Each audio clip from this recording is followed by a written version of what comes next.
Ghana adisiye obuoba ofore amanfo emamo ache edeba Ahenkan 93.3 FM.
Obuoba ofore amanfo emamo ache edeba Ahenkan 93.3 FM.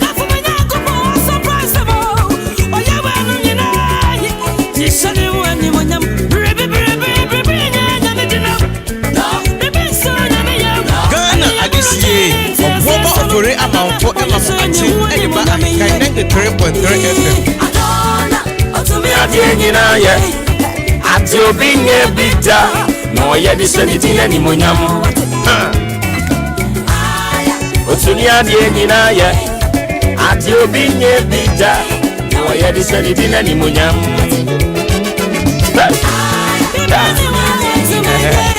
Okay, so some 22 minutes after 7 live on Ahenkan 93.3. PSC Esther with that one Ukurasini. So once again, a glorious birthday going out to you, Mama Christiana Anima. Today is your birthday, so happy birthday going out to you. Also for Mame, Good Shepherd Believers Church. Anyway, won't na mebo. Miwia mebo kofi ejiri nso ne nyumo no a request ye ne dia ma no. But we no eye mama odia. Fan down ho kakra. Ghana adisiye obuoba ofore amanfo emamo ache edeba Ahenkan 93.3 FM.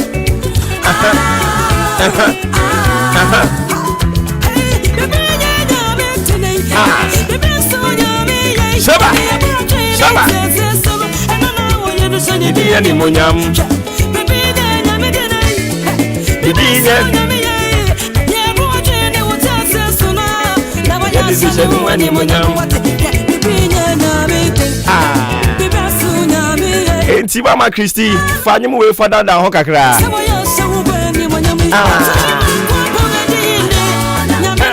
Ghana adisiye obuoba ofore amanfo emamo ache edeba Ahenkan 93.3 FM. Otuni adinyina ye ati obinye bita no ye disanitina ni monyam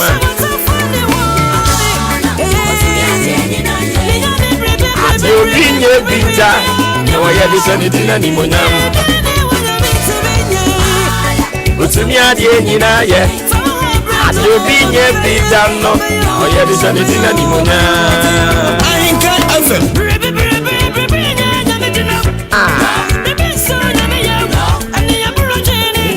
Ya no. Ni monyam. utumi adie nyina ye ati obi nye bita no ye bi so ni tina ni monyam utumi adie nyina ye ati obi nye bita no ye bi so ni tina ni monyam. So live to be 93.3 and beyond. Mama Christie Osofu bedi akon yere Osofu bedi akon agudie a ensaida onfani ni agro and your birthday. So from your children Safwa Mami Sewa Emanuela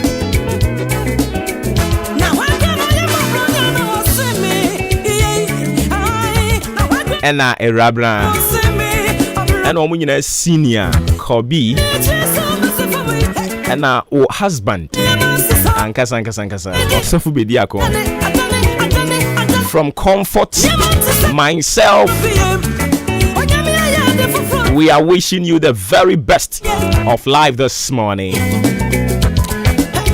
Enjoy your day to the fullest and live to be 93.3 and beyond. Ohene yawie afei yemfa Kofi agiri nyomo no enso entum. Kofi yankwai. Ghana adisie obuoba ofore amanfo emamo ate ediba Ahenkan 93.3 FM. When you looking at me, please don't stop. I'm a demon that you need ASAP. I'ma give you all you need, full stop. All you haters are making rap.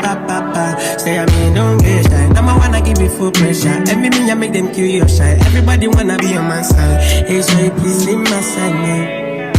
Phone don't stop ringing, now my friends are banging, money calling my phone like I'm banking, thinking, no be joke, I mean, never making everything possibly, got my swag on, thinking, this a good day, all night, all day, chilling, don't try me, start, ten, it's a Friday night, Ghana adisie obuoba ofore amanfo emamo ate ediba Ahenkan 93.3 FM. is watching movie, looking fresh and cute, people got their eyes on them. Stepping out the yard, all you for me. It's a Friday night, when we drop in this party, people got your eyes on me. Stepping out the yard, all you for me. Looking fresh and cute, people got your eyes on me. Stepping out the yard, all you for me. Yeah. So my swag don't need no person, I don't need no questions, I don't need no rough, so please move. I'm looking fresh, got my stacks on deck, I'm a fashionista, got my Casablanca t-shirt. Phone don't stop ringing, now my friends are banging, money calling my phone like I'm banking, thinking, no be joke, I mean never making everything possibly, got my swag on, thinking, this a good day, all night, all day, chilling, don't try me, start, ten, it's a Friday night, when we drop in this party, people got your eyes on me, stepping in the looking fresh and cute, people got your eyes on me, stepping in the yard, all you for me, it's a Friday night, when we drop in this party, people got your eyes on me. Okay, Kofi Sawasa kakra. Okay, yada sibe bre mi emfa woda chinti entwa so yedi akira enya de aye bewie ne na ena no pe woda chinti se de munyina munim se woda chinti ne obra kwenti mu afutu emu adesua a ye nyina yesua de boye ho bra ye de tu ye ho fo eno na de bia bre ne so se ya na yesinkonya ne ye de ama but ena ne ye de nam eyetiawa ena de no ye de nam ne yetietitia ye say be careful what you tolerate because it will determine how you want people to treat you. Be careful what you tolerate because it will determine how you want people to treat you. Eya brofo. Ye baba yan kasan ye die mu. Ene ma be na o nya hwe. E de be na ya wota kan nya hwe wo ho. Ade na ikoswe how. O mie wa no nka. O se won nka me mankrofo nka se wonye. Ti sa me ameti ha yi me obi ase menye. Why? Because ye be kan se de tie na de a kire wo. me yasam wa hunu say enya niema nyina na ye de befuma fikyiri enti wo ankasa no o ba o ba dwene hu mienu say obo ma de sa de ye mfa nkofa na fikyiri but say me betena ha na me kama no tum wo niema bi ho a bibia wo be ma so de aba because you think say enam say me nkasa ni ntini mani je ho enti anopadia me ka kira wo say be careful hweye eniema bi ya wo so se wo so afei kire niema wo pese wo kire nkrofo kwan ya yemfa wo mfa so enti anopadia me ka kira wo no be careful what you tolerate because it will determine how you want people to treat you. Oh, yeah, fan could dinon the old carriage and a crowd winty and quite channel. Me, oh, boy. Hey, said your best said the abase at him, the dean was said the abase, your best said the abano.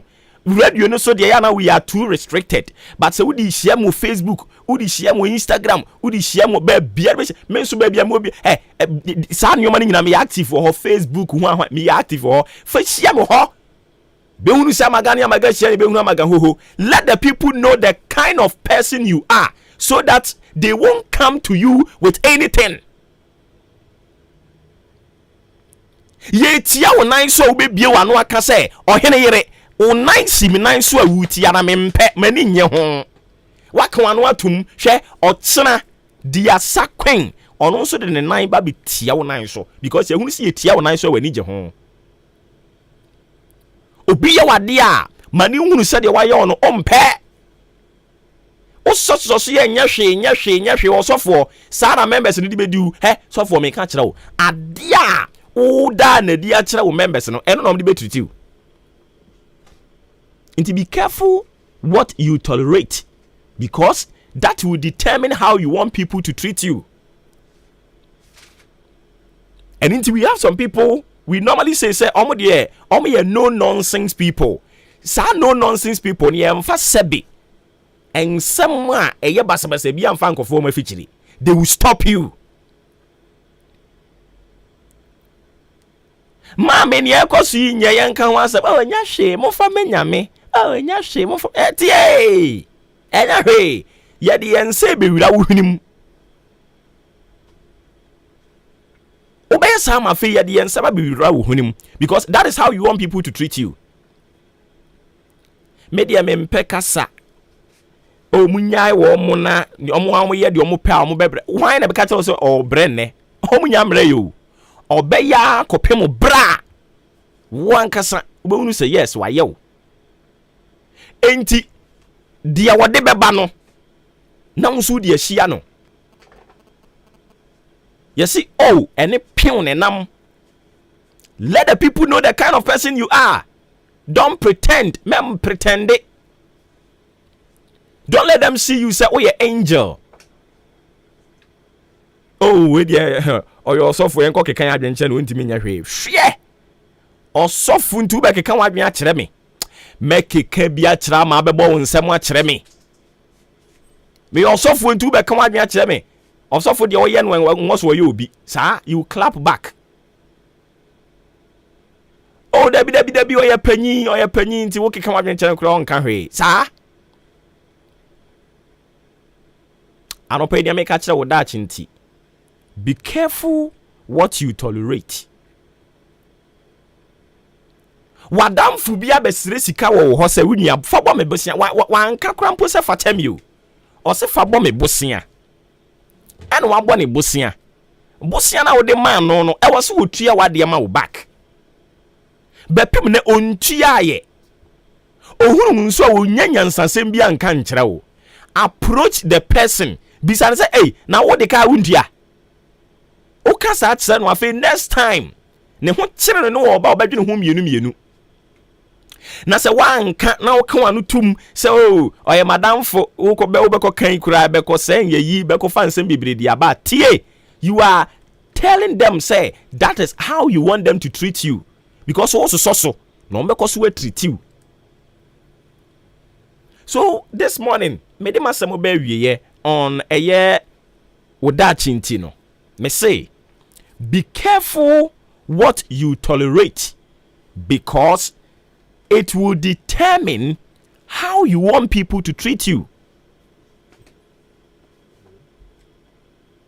And when ebe chere kwan a opese nkrofo fa so ene wotena ene wonante nti let them know you mom hu nia wopene nia wompe enwinwi menka nkyerem se me yesei enti no me de yesei na wo so de be me no okay kan bible a osi susukuru a wo be susu na no pepepepepe ye de no kra de pressing over shaking together hwan ye be miemia so ama wo be hu se ye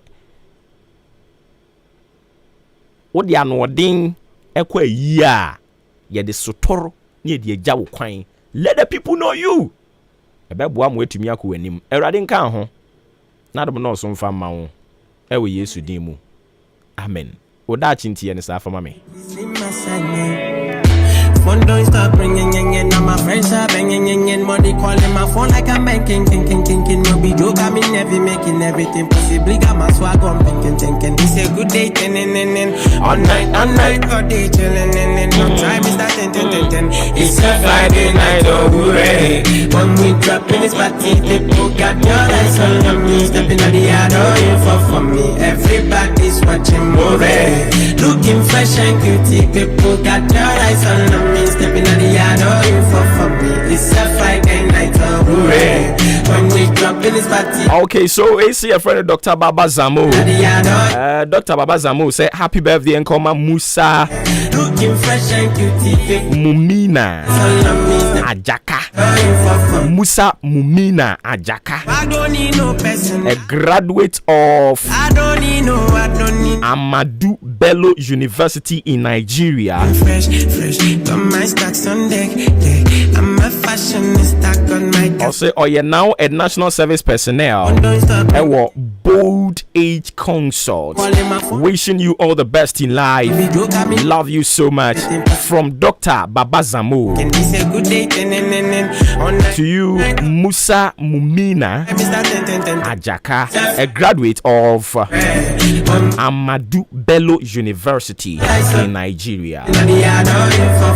Everybody's watching. Hooray! Looking fresh and guilty. People got your eyes on me. Stepping on the yard, for me. It's a Friday night, oh hooray! When we drop in this party, people got your eyes on me. And there Council say special greetings and confirm Commander Prince Guma, incoming National Youth Organizer. Yo Yate. Hey, campaign for.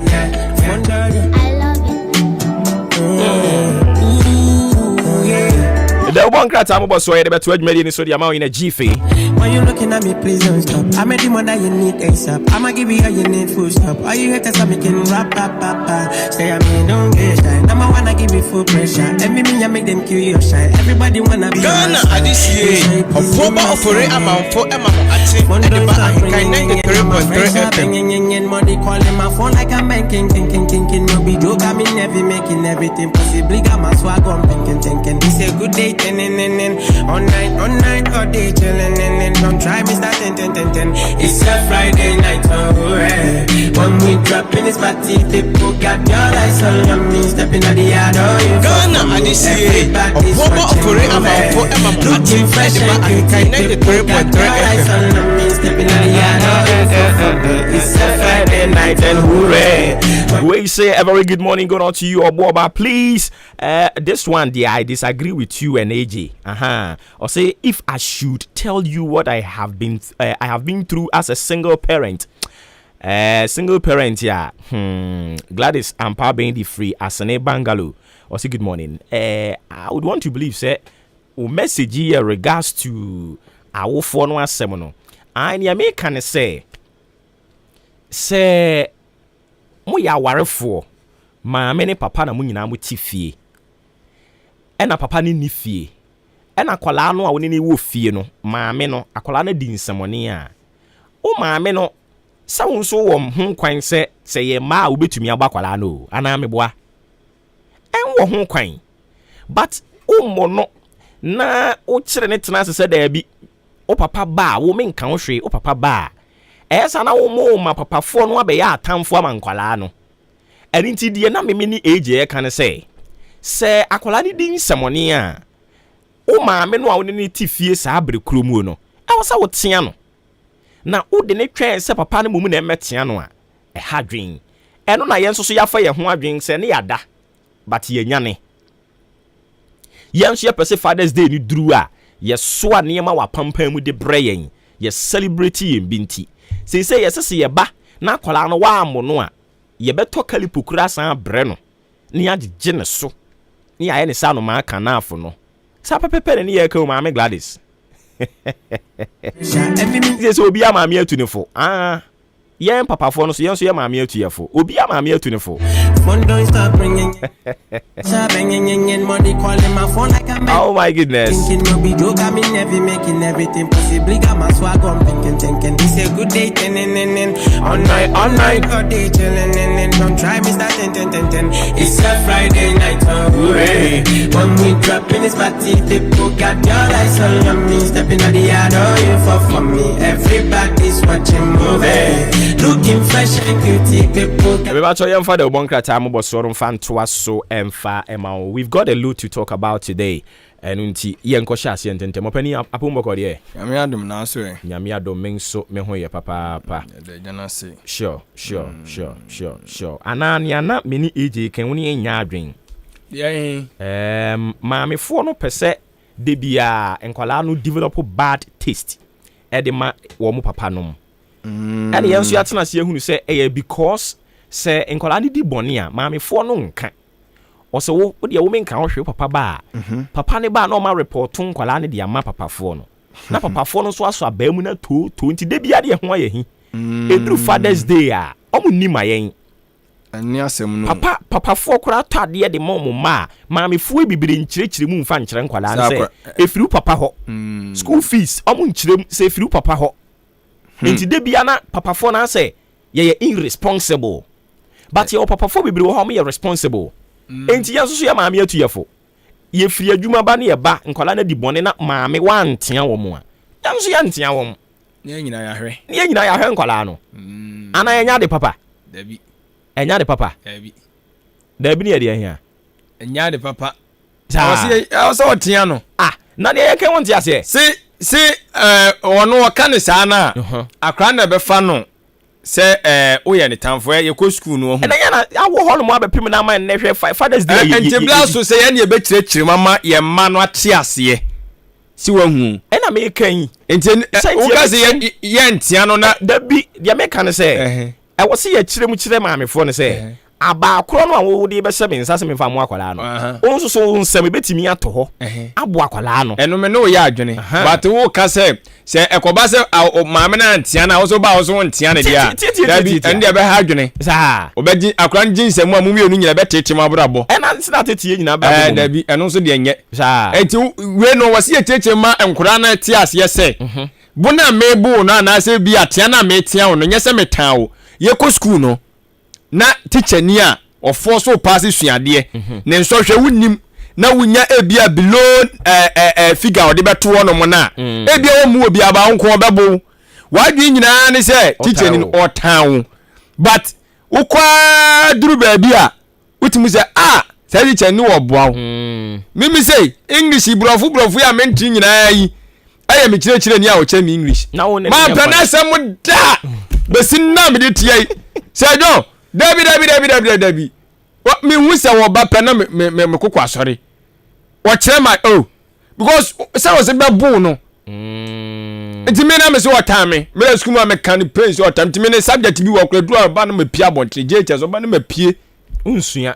Me nsua. Enti me de back to we no. Ya me kan say I was say ye maamefo no so te ase say aba akro no a wode ma me se metimi di abo akwala no sa aba akro no so betimi asom bi eno de because nkura ne nyina ne ye tretene wo mo nya me nkwa ye nyina ne wo kura no de aya wo ta no mu ofie nti ade no oye ya no watea no ba wo ja de to no ma na me ba mo na betea na ancestor na akro nya nuhu bia infantifo nso wo bebi omubu se asem cha na emu abufu no atu ayira enti akra de bi kwambokura no a because of say oyade na no pa ohun e de yare mo bufu ye mo tan papa fo no no oyade na no pa anopa no wama na aduane adi wama wagye n'ani ama ase akyere enti abufuo na ne wo mu kura atu ayira na me ba na se usan ma me be ku kenya no na yes ha na me otamfo Messi o ya ade a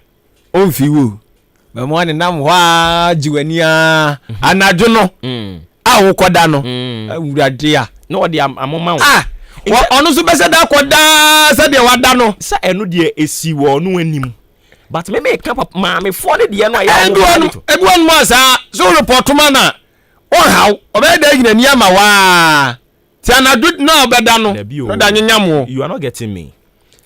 Metiase se papa any the head of the family.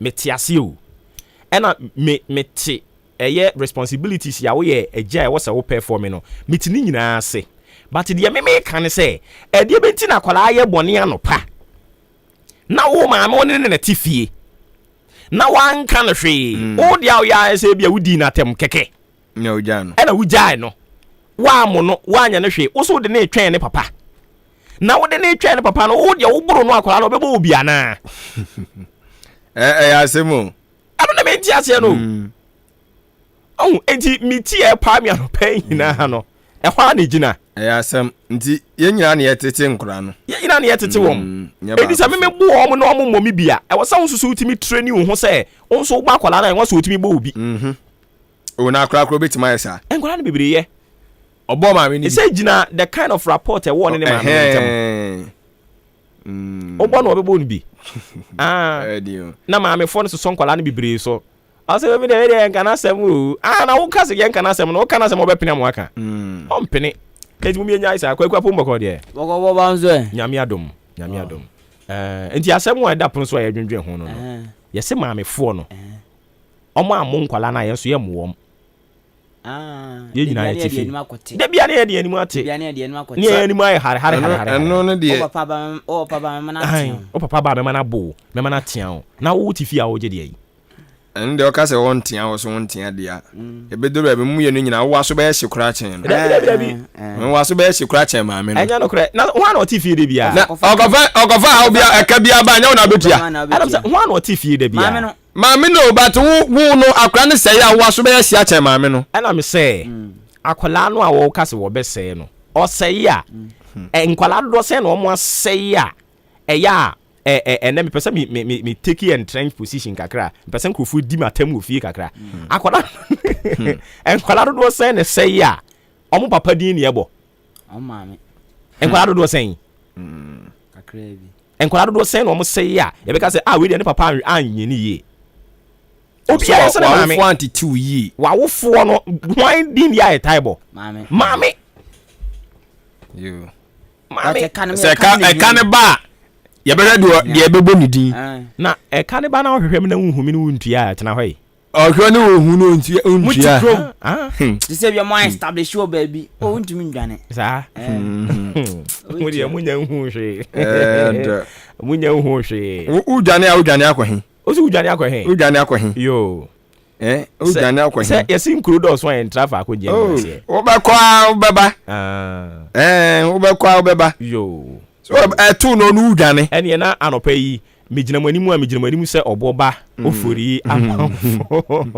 mejina manimu mo fa da bonkata no ento asomfa mayen e ba to ye ya kan unso betimi do adwen kire dia ba 0594841044 oni enya adwen a kire yen die ntia no enya adwen 0594841044 yen ka se frɛ a text message obetimi so dia fa WhatsApp ana se odbe ko Facebook YouTube udi gu hwa e be kenkan kama dia ma empany for me entinsim okay anapa no so about community aduanan enkunu adeshimama yemo bibia chima na kwa bade ban kan 93.3 FM so de bonka ta odro badwa so na poso ene yatena se akuafra kuma studio a ye de ba besomo enne wukuada anopa yi dia meme de chase Ghanaian Observer de rubokrata Ghanaian Observer de rubokrata ne bo amane no e ka asem bi se enkrofo bi eje asase wo mo je aboso SIR4 and I'm so man kam mpuni ntemu suafo ahye se wo mu mfiri so wo ma mfiri so mo no butu da bi o eyo mumu asase CSIR for no asase ena encroaches ekwa akogye afa ena ye pam o mafiri so to mo pam o mo gi CSIR for asase no okay emu na dia free so enti na poso no sa na mo summarize no edeby Ghanaian publisher Kroya Samba mane say Speaker of Parliament Owura Bagbin wakache ministers ni mu bisa afidi wabre enough is enough ene enian sone obu o mo mfa ma emrahye bi defefo no o se afidi eye cause ministers ni won ma be from wo mo ma ene Owura Bagbin akasa che say no di enkofo mienu fo ni tuya say papa de ogine din Mr White Honorable Kenufuriata Finance Minister and Transport Minister Honorable Kwaku Esiama wodi wo mfoni na aguanum sie na eso mienu na okatwi wo mo Ghanaian publisher Kroya Sande ababo amane se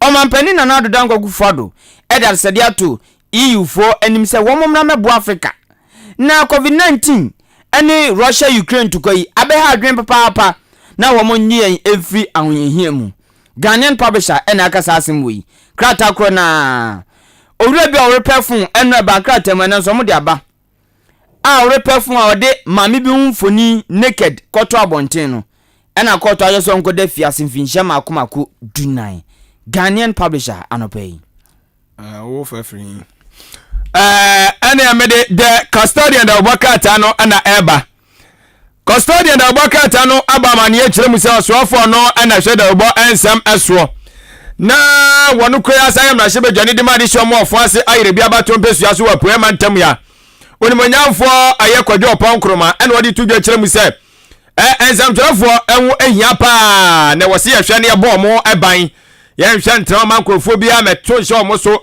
entete wonu mabrabo enu nti uyo temuani na se yese obi akwatete nsam bi watete anfa hudie so ne ye de asane batuo na hwem na kyese asem no eye no krodododo se watete nsam ni fa hudie so a mana so twemu oden na ofiri mu fi a onkoye se abiem tenwa asem wode aba owie ye no ana wo kyem se ankane osoafo na ohwesika asem totoye eso eye owura akwabna dofo wode aba temu se isiam no gasa de nani abre wate asifom a kyese eye basic schools no mu ana wabu awura ena wode na kire eko honom ne school for no ediri nkomo a tenwa asem wode aba ose eye boost omososo eno eye bulk oil storage and transport one mososo kire se omuguso kika no mabo ani pa se ombebo ahwe ama fasode atimi abo maso ye ne nyina atimi abo ma Ghana so atimi akọ nanim His Excellency na nado danko akufu adumi hunu wa ha wone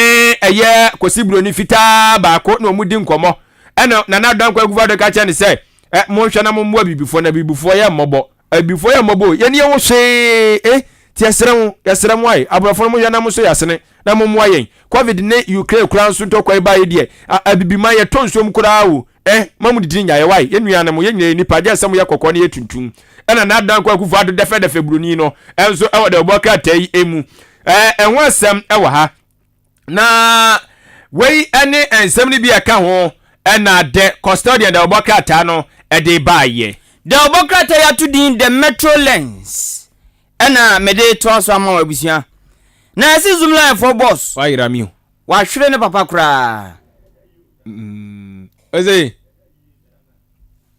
say aye dey me na film eje Japan lion ne papa Joseph Sian enye yie kese hey omu din 1 week Friday ya yi ya chechi ya na ye din 1 week okay ye asema ba enti metro lens na ka enwase wode papa ni foni aba je Japan no otumi so nyin so no ho fe pa ya de efie de ho fe o chale nyin so no ho fe papa yi na yere no miensa mienu ko ba ko pe na aka no ene sa afina ene yere no mienu no mo awu ba ko pe na aka no na se omo time no na utumi ware o papa nwia eba ba I don't know say motiase a na papa nwia ba ne ba ene bi no ye ya na tisi ya ne waka o fie no nakuma ye ono ne papa nwia ba Vincent nakuma ai papa yi ne papa nwia ba eba On te ase on. Asa wo cousin. Anya bone. Tete no. Tete no mtimi ware wo mo cousin. Tam abofo no fa nyamesom ma na na. Oh, mean to mean jane sa mo budi but I think say was that side way na nyamesom ba na ase. Omo gyina so say. Ba o papa nwia e ba ne ba na wutumi ware no. Wo fa. Utimi ware no. Enti of Japan we ye kese pa Nyankopon ya ma Friday ne ye kudi ne 1 week e wo Teshi Nungwa estate. Me na eje ne shine wo Metro Lens. Asimo. The Metro Lens na esa agba mane a kire say education minister Dr. Yawo Osei e kire say STEM education anana do di aba no. Ampa e kire say Ghana ye wodachi na ebe yensa kraye papa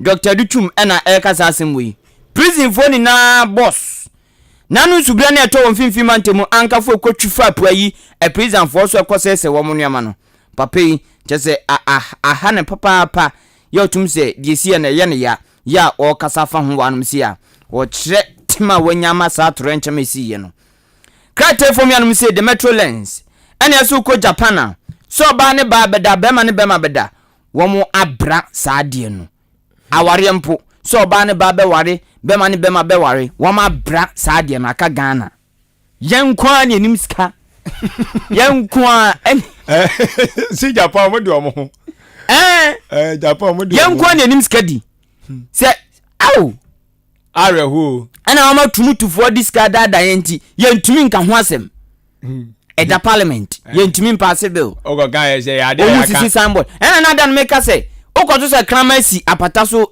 no nkwan ho na pe nye nipa na pe dia zi o ebi wo no ati form aba o mo nanam town o mo hadwin ebi wo no ati mfuro ho na o ma ne kuta ne sia o ma ne kuta wan ekuta hemfo ekuta hemfo o ma ne kura o ma mpani akufa ti so okoto say kramasi apata so no nkwan a nipa na peja ni so onya krama na na fo da bi o ebe half be na me say bi wa krama na timi furo da bi he da bi o person o chesen da bi o person o chesen o person o chesen gay for no maba na mo nam town omo ha adwun okrumi ase o ma ni kutan fo na da bi o na o mo we asema wo kan o gay fu no na o mo wo kuro bi so ana na o mo wo man bi so o mo man amu but no mo mpie na mo ye no sumase afido manya akukuru ase obi bom bibi taumati toma babontin the baby office yesi billboard o kan sa dia man se dia no mo neti ha sendie o se dia o kan dia fe matu ase se o ka se no mo wo ha a mo yo mo nioma but ni yenhuom afen si so mo underground eno dia metu ase afina ti se omanya hoden babontin ai chinho fo ikura mposi da omonje ana Japan fo abra o kan ya se ya de ya ka to hin o erade ya ka to hin muza ma de ba no we se no hwa wan ye enya ben wo so na asore wakaka sasemu o da bi abana ka de o mampani akufua no interview okoye no se se uba yen mamu amu bisa ne se gay ni lesbian in some no na dwen kire wo ho ne sen and also se uba yen man Ghana mu a sa question no bisa no enya de a Ghana fo no ho kura hia wo musa because no mfaduane metu obi an table so na mum yegusu bobra koyen nimu abrabo emu no ebetimi aba se beduru baabi no na ekuo bi asori se omo pese ya gitum eno no de no ontumi enka se o stop saade no a the years to come ebeba no because omo wa UK no na UK ono na UK ko school ho UK ora no ho no na gay ni ho ahwan ya omo nsoso so ho but eduru ba bi no enkrofo bi sore ya ma UK fo age atum oko US ya age atum ama ahodo bi gigitum ono kwan time na saade we asore enye years to come the thing is that before say obeba no na nkrofobia di kan sori ama nkrofobia gina bounce no na nkrofobia sori nya bounce no na se kane no na radio stations enoso but ene radio stations na ebebre yi me ba o sabre no ye bisawo asem saa bere no time ana radio station ye GBC pɛ no a anka betimi aka sɛ oh media me wogidi sɛ ebeduru baabi no radio bebu enya na mpampa na abu yi so ada se obo sa comparison we no obo ta comparison me aye na make us say when you a years to fine we say honom no na GBC pɛ fine but the thing is asem a wo ka no enye nko a wo ni mampanyina wa ba wo pɛ so yabusa o sa asem no enti mampanyina ba mienu mi sa ba yabusa o ma ba o say ade no but maybe to me the candid opinion ara mampanyina Akufo-Addo o express ye no eye candid eye no kore ma me famra twi mu ni nyina ntia se no kore pa na o kan ye no because eguso ye ko nganimu abrabom bibia esi and we don't want it to happen one on the time ebe ba anye ndai abasa osa be kan se be simple anya ne breso and to ye dai na enti eno na osa be kan de mo ante what ye dai anya wo pen so am say and say the uproar the uprising whatever I know the betimi akoso but wa say ebo say ewo musa waka ne sa but ebesi kura enye ono na bre so baby in parliament ko to so abasisi ano mo gituma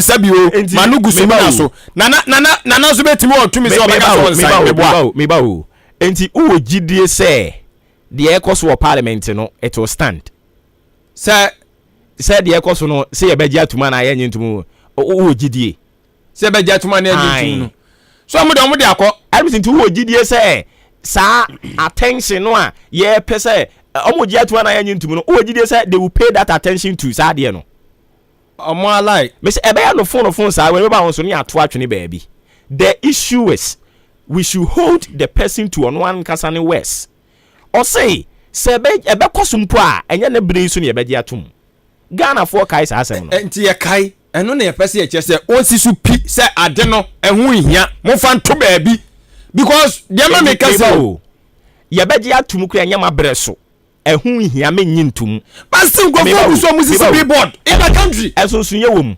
esunsunye ni ba go focus on billboard obo ye so e ko na breso na me ba o billboard no ye si billboard ani age atum me ba na dia wo bohu da wura kan fa ba ya si billboard ni e bo da wuro ade ni tu betu anya kukudu ababa me ba o se enya mo na mo kakra already so nipa do say ni nimsi yesi papa billboard na social media for kra nipa pimpim tamali yesi amomabu ai tamali yesi so mu zisi kwa the American say yesi billboard a na Ghana mbramu ni nkyere ye nkyere se yaje atum da biti what is ya admiti o me ba adweme ba gugugu billboard na okosi ni adenti na okosi billboard ene campaign na okoye entity campaign na okoye ya no say enkoso wa bre so adenti na o me yesi billboard eye campaign anya obi twobo gofo maba na so mo hono ze betumi me say nipa no obi hu obefili so adu e kwa say enkoso Ghana billboard sa o mu sie tie o Ghana for no tie mu tie Ghana for no empe saade no tie Ghana for MP. And into omo pa betimi asi billboard no 200 million times. Ghana for be buegu 200 million times. But the most important thing is say penina odi animu a say eto de edi ode ne pen ebesi nkrata so no osesen. Penina say enya na breso. Osenya na breso. After won go see billboard no. Meba after penino obi obebe bia so nkasa nyama breso na ye mpushi nyane na breso se and Japan for ma bra no nipa ba ko neka nipa no on free so da onwu nipa na o ka se ya bra no so obewu enti owu a say da on ma febo ofofro obeba no enso betimi na yes samra ni de bia se sa de nke be ka se me stance ne se asem a ye kan see wo mo nkrofo ho no mo diko nanim have you questioned them say who gave them the authority say omon konko si billboard no what is your fraud we mema ade no mon tin sikro so mo ye demonstration but the authority say ye ni mo nkrofo e bi buy o masem buy gidigidi no ni e wo mo nkrofo mo call radio station to radio station enya no kre meba TV3 itself nyabotre Omo nkrofo ansori anko radio station to radio station.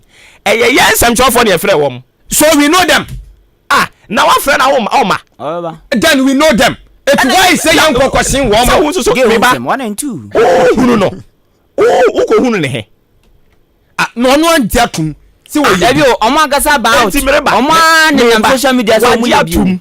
Ono ajatum so ye one me ba. Was also ye convene so one friend one. Do they have the power to come and speak on radio? Obo debi o baby ameme ti ase fa no em se nya wona de menam yi o. Men ka se omo na omo di omko radio so anase se na mehwe. Me se billboard no mugu so musisie no. Ade no e wo parliament me boa. E no omo akasa nkrofo so ye nim bi. Meme no mienu ye anya rekura nim bi a omate association mu din de so. Ade ne yan conscience afo no se.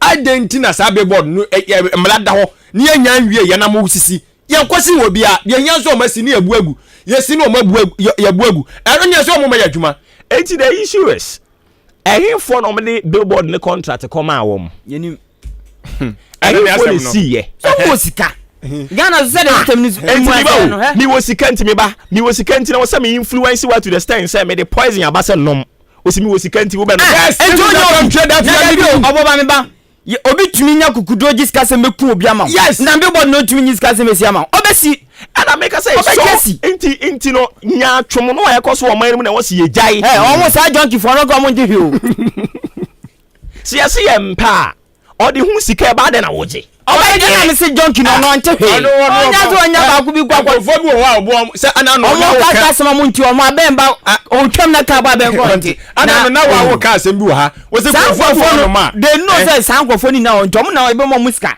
obeye na ni pakro jiska se mekuma adentina ana me say ana na wa wo ka asem bi se obu a wa ton ne kra na mabonsamu these some of these politicians no they are part of the demons. Some of the politicians now we have in this country, no, they are part of the demons. Ankasa. Etu ono no kwadia. Onu fi se ono fa ho ben. Enti meme de American say meti hey I am so much happy because omampani Akufo-Addo say ebekọ mpo enya na breso. Nyame adom omampani na daso ye president. And on so 2 years. Meba.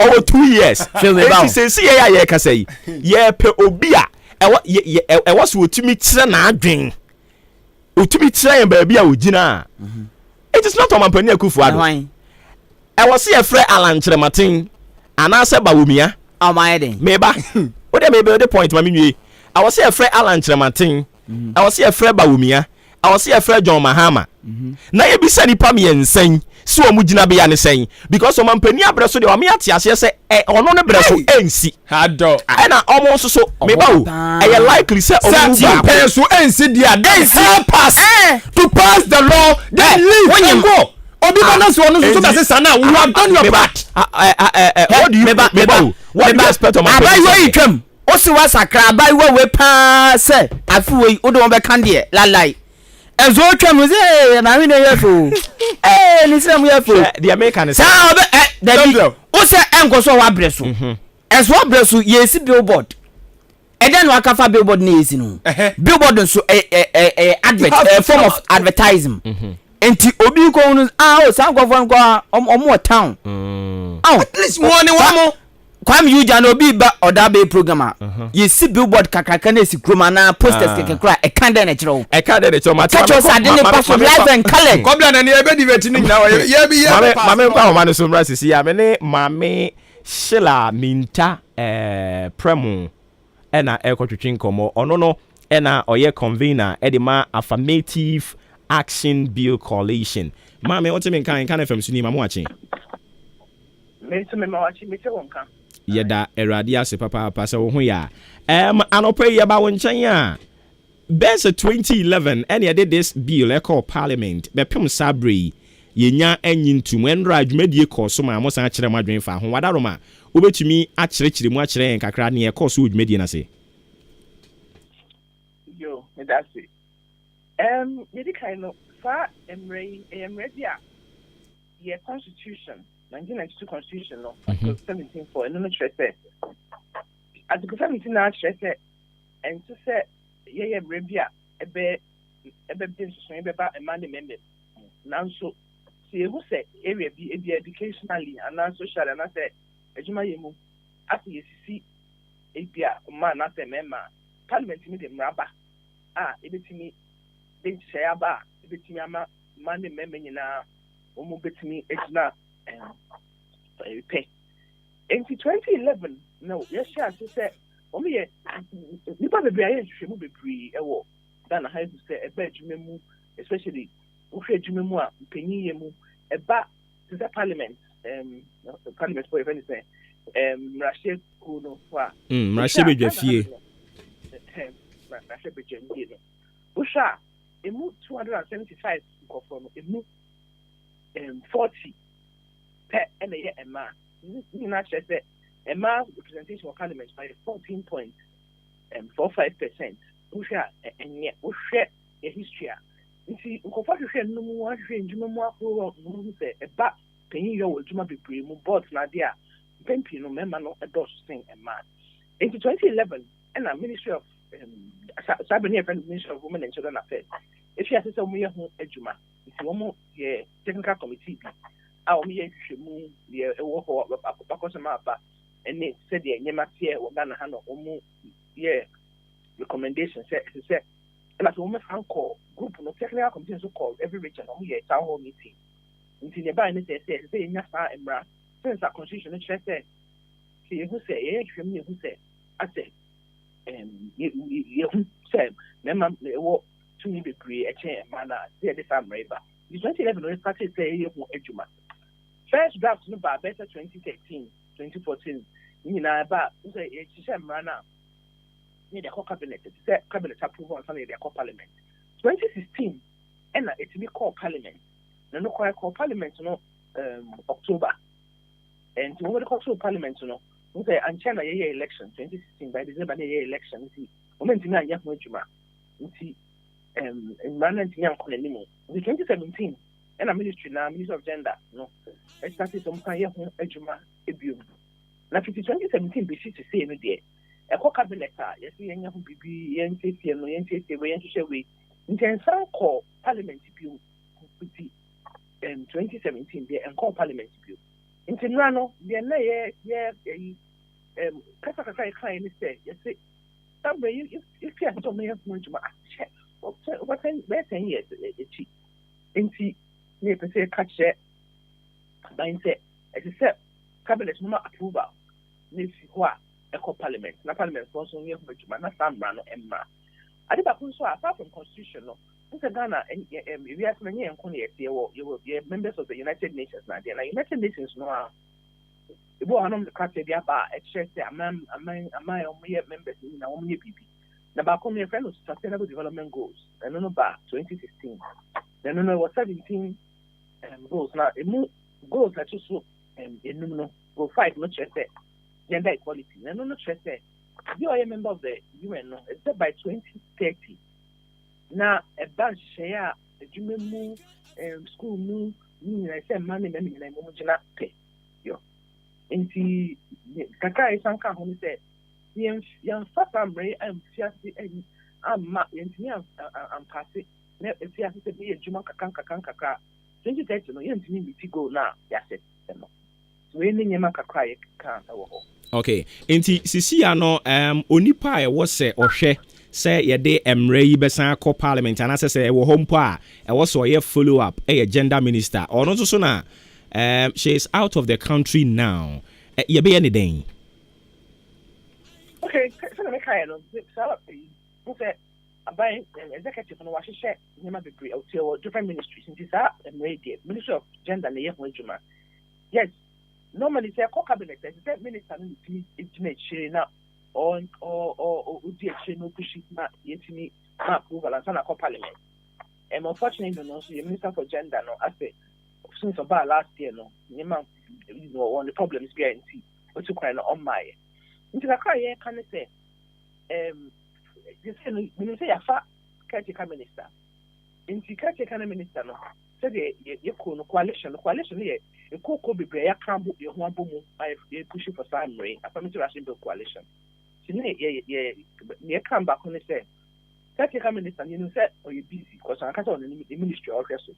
And so since I have found the song, you can take a ministry for minister for gender. It's the external. Omo cabinet on pushy na sambre emra.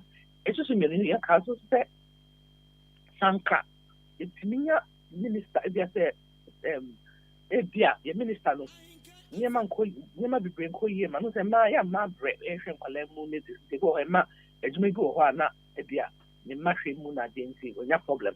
Na se if you man penny ebia the man you go for fra no go ho a o hwe ni mo ho na obetime push bi dia ma ya nke be ye de tisana na ye ka ho. Okay, enti ye hwe ni say do you think say emra mumu na was ye de bam ansa na ya check gender imbalances e wo Ghana ha by convention by sebi you common sense no ye ntumi hunu say was ye mama no akwanya emra mumu na was e ba be hye ye kete ansa na mama akwanya o say eba instead of kano ye gidi say enyam rano said the kano esanka you betimi anka obi abepene say we Ghana population ye kan ye no ye chese e mai cry ye don't say mema so eba penye mu ne tafa pebu amaya ye ntan loso ye gidi say ye nyam ma ne mema nyina say nyina be gina tako na ye de nyina adwene abomu ama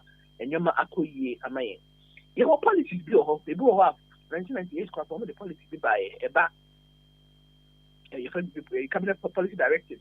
So one can say about to say local government appointees, no, better 40% if tell me and man. But also policies, no, and who has been to say, Ankasa, by the way, by even 1 mind 40, don't want but the 30. In shape to say, we have public universities, no, say, only the policy about girl child education, about the boy. And now it's likely lower grades. We have more opportunity back university. Why? You know, you're sure who say who bans or we are degree. See, policy be your and as you said, not uncut. The other thing said, money meaning I am the boy, the thing in Agena Falcon. And so, and Tissa, and easy, will be also our power on farm man call easily. Ghana has so say your culture, not just that if it be a patriarchy. I say, Fitzy and Holla, we will your chair that memana. That you are. This is almost see, I have been said ordinarily. You back say, oh, your bomb rust and I say, you may say equal number of men and women in all different places. And see, I'm running here, and a Kobe Bria, we see parity, we share Rwanda, we share Senegal, we share Guinea Conakry, one Muslim Africa has South Africa, one Muslim, one parliament, and DNA is no a man, and men in Nigeria, a yamra. Almost share and almost faso and a numbers no increase here. In Tigana Hasso, you can have and rano pa say a beba a ba a din shape a to cry on the vaso among gradually and you say in a buy near 50% baby a gradual because near 40 structures will be put in place. Okay. And the official said the money memory in a me and ya. Okay. Leadership position. All right. O point ni mu ada ho ntie de besi ha no na ekire yasan aba mo hobium. Yo, ensi me dase. Bye. Enti yene Mame Shila Minta Premo ena ekotwetwe enkomo no ye convener e de ema affirmative action bill coalition. Asem eno no. Sa di unzo mpasa ke kama pa bill no. Sa bill no. Bill be ya. Affirmative action bill no. Yes. Sa on pass and come upon. Adintia. Cause en ka be show mo kiti cause. E ba Ghana for so many jimbra ho. Emra bibiri kura wo ha mo mfanya hwe. But say bi hia ebi nso hia. Sa. Emra bibiri wo ho no mo mfanya hwe. Ebi hia ebi nso hia. Mo so mo pe bibiri no ade aka ho. Na me say unya daje pa kan emra no mu a. Ene anioma ya ye mra bata ho. Edo so papa. Emo na yo mo mra wono emo a. Ai. Enso ye nfanya hwe. Papa Kofi aso ka bron kraman no mu dwane. Papa Kofi Abram o se ma chiminu a megiri so ho ye nyame adom ye ho ye pa. Nana Obrempon mensa gibi o se good morning. Ye de nyame ase so asan de nkwa fofora kan ye ho o se ade osagefo o se ade yo eclipse. Or say good morning. And techi mensa. Also good morning, Mr. Ofori. na ɔde amanfo no ka ho ɔse ɛnɛ deɛ me ne woyɛ adwen paa ɛwɔ ɛyɛ president na sɛm ɔde afa LGBTQI no ɔse ɔne me yɛ adwen binga sɛ ɔne obi nya adwen na adwen kyerɛ apia Ebenezer no say good morning good job yɛ da ase bebree ɔso ɔne me yɛ adwen na ogidi sɛ de ɔmampani aka ne no ana ɔbɛyɛ na me so me ne yɛ adwen sɛ ɔmampani sɛ ɛbɛkɔ so ɛnyɛ ɔno abrɛ so ade nti ne yɛtena hɔ a fa ne yɛkɔgye ntim krataa wɔ abla so nim sɛ ade no yɛde bɛto anim koraa na sɛ yɛse yɛgye ntum a ɔnsan ɛno na tie ade na moyɛ ha yɛ ho dabi nkurɔfoɔ de Ghana mmara ama ho kwan sɛ obi a betimi de private member bill ɛde aba parliament ɛdi so ɔmo de aba ne ɛnya sponsors na go through first reading second reading go through aba be duru baabi a wɔ so ɔmo debate a onim sɛ sananado kasa ɔmmoa yi mu bi in some way yes because sanka watumi anya kukudu aba bonte abɛka ne pain sɛ yɛn soso so ɔman mu a ti o yɛn soso so te sɛ Japan fo aka sɛ ya bra no okay so ɛne sa wo hu so bi kura ye bi wɔ mpatam kura utumi kura mafia no because the gentleman enti meba wo wokɔ Japan a enkoso hɔ ɔboa yɛn ka sɛ meba enkoso hɔ wɔn so ma bra na ware tena so but enkoso ye ɛyɛ dem ahentumu fama yɛn sɛ ba yɛn ne hu nko ade awba okay good Matthias here ɔmampani ba brɛ so na ɔka sɛ ɔno nso nsoso so wɔ Ghana ha no Professor Mills ɔno nso ka so wɔ nsoso so enti ɔka sɛ ɔno nsoso so no ano agyae ɛkɔ so ɔka sɛ wɔn nsoso so no ano a ɔka yɛ no ane ma adeɛ ni to free Ghana ha dabi ba no ɔka deɛ ɔka sɛ meba ɔka sɛ wɔn nsoso so no ɛdeɛ bɛnti ne nkɛnɛ yɛ akɔ aba yɛ san te ho sɛ ayɛ we akɔ sɛ me fan sempo akoda wasoro akoda wasoro na o se o tia na o hye ne kete o control no o ma ne mpie bi wada o na abien o nsa abien o ni ma abien adare hon kromo o so no pia be da hu ni to be na underground hu but se waka bi ampotem wo no waka chomanfo na he me ba no so hu ni so opia obi tumi ze me ba na me de na se wonsa wan ma ne tumi o wa wo no wan ma nipa ne tumi ti hu na otumi tia no but o ma ne sa tumi na you get a man uni power bia se akwada na pie one be ma nam o se me ko tia no obi tumi di watem enti o ye Ghana ni na mpesa o di she utirim ne se one sa LGBTQI aware no ye nsoso so wo Ghana ha two but orokodo mereba two so we Christoni a o Bible no nkyerɛ wo saa ɛnyɛ saa abosomfo kra nkyerɛ o ye Muslim a o Bible no nkyerɛ wo saa ɛnyɛ saa yate ase ɛna president ɔte so sisi ya sɛ sɛ bɛkɔ so mpo ɛnyɛ na brɛ so sɛ bɛgye atum so ɔba na ɔba nware bɛma na bɛma nware a ɛnyɛ na brɛ so ada na na de frɛ sɛ kyesa aba gye ndi ayɛ record ato legacy na ontumi nya kukudu nka sɛ na me nsoso so na ebesi a me ba wo me nsoso so ebesi a nyama brɛ so enso nso yɛ bɛ ne wom ɛya de papa ɛya papa ne kan yɛ no ho utie mu yɛ no na jinja san krofo yi o yes emu de he sɛ ɛya de a ebe tumi aba na ebe ba enyama pen so fine enyewa pen so but yesi billboard ade na wo wa pen so yesi billboard na me ntia se na wo pen so mane nkoso billboard yesi zero se de be ye be ha pen so na nkrofo sorry hu na me ka tell you e office muntie wo so mo koye ya che nya office o mbie no muntie e-levy buy one ti de wo ho eyete one ti senko for si yenso so me am tie kura be pem na me no mobile money association kura ka so mo mpe good e-levy buy ya nkoye town meeting enti ye town meeting no a isisi billboard no an ye gi e-levy ni tu mu dabi ya ntum why na beji tu mu finally ansa na ye adwuma parliament dabi nya parliament and na so eja tu that is it and say di para oje ade atum no say enya na breso entimu ya support say Canada ka say 11 no na bekoso 11 enko ka say enkoso a it means say ka enkoso me boa ono de na de ba ka say ka enkoso an ka enkoso na me hwe say yewo that thing be no tie pempe wo si ni pempe ya mpe ane dabi eno ne epe but the amesme pesa what ya se ne say so obeka say pempen o sin pempen se ne o ka no e no nkyere se sa ade ne betu ayira firi Ghana entu nya eda so ho but empie montam so sei na se sia bibia bia na bia problems bebre amaza ade ne ya no ya agodo na de sisi wo be body de emode ya sisi wo be body ya bia office ade bia na aka unim bibi billboard ba ko pe mienum na o masi o man mu na o ma se no eno keke no unim de aginja obi yes e bia me ke krobi convince obi so opeso de no wram onya hu siasi billboard na pe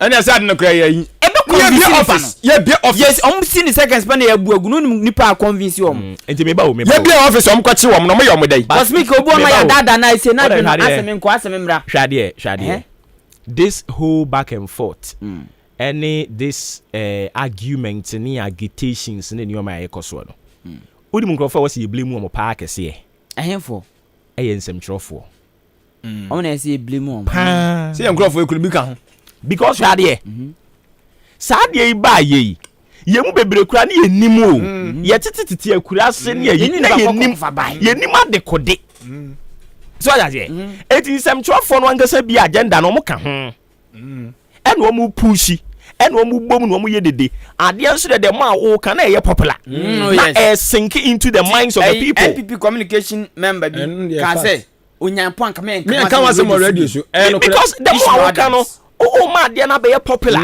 afei akola bi o ye curious no obepe ahwa de kodi etiam e kra no maka wasama eno na waka you know why this whole hula balloon na semtro said na wo semtro fo timi ko fa omon krofo do mbetena you say ye me debate sabden pa na me tell them kokoya me radio programs abayi obeti yesi ni obi ye gay ena wejai ena de na betina radio so ena wo bin sem you are influencing people to engage themselves in it nyaba enti nipa no no awram me of me nipa kro ye adwen cause nyaba nipa no awram no wejai wawram no wejai ti obeka nyoma enye wom no nya nyoma wom obeka secret ne na so ba wanka say ye ne kasam ni na me sure say nipa ne kasam ni na obe condemn act no obe condemn but me ba wo akwete say ne ye debate ya wa hai asoja nso ba bi omo so ye bi no enti bisa ho odi kan ti debate ni wa hefa ote wa henkan enti we are feeding the public enti aduane a yede ma wo mo no eno na omo som no musudi but aduane na kwa bonti bisa ho say omo som no wo control over omo nyina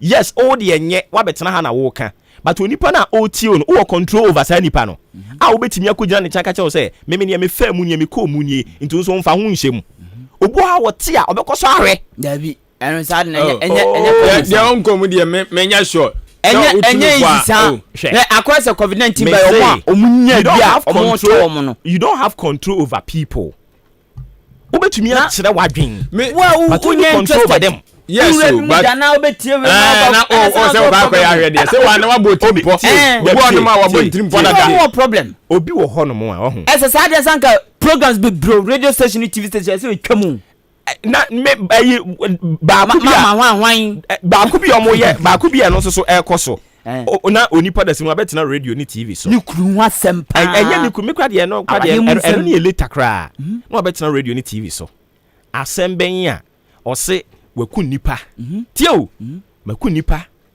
enkrofo me yokonfo omo de enkrofo abraham maku nipa sumasi maku nipa benten na Ghana Police Service te hohwe wom na Ghana mpanimfo te hohwe wom masa yanso so nyoma so enti the moment ya dia betena bama so ye ka ho asem no yes I understand say was your education but education was say free fie wo ye maame a memfere say wo no ba bedi nkomo about sex.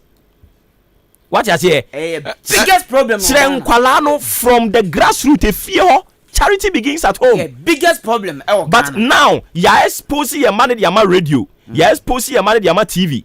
And a TV ni radio for air control. And no air control. Obi beti me betena ha mo or your radio new on what that. Onu ni empna kra won twi bi da. And so no air be 2 hours for. How? Said you are new more back can. na me de me pay How? me pay Masa, what prada pa na we say yes. This is what we call empratrie. What worry than abe say yes. Obadi bo no mo a onnim ni suban da. All this na ye. Unya de kawa ne hye ne nsa wia na do. Yeah, your problem. Ya mamre ne bi no a ya to atwene ne ka ho. Your problem pa.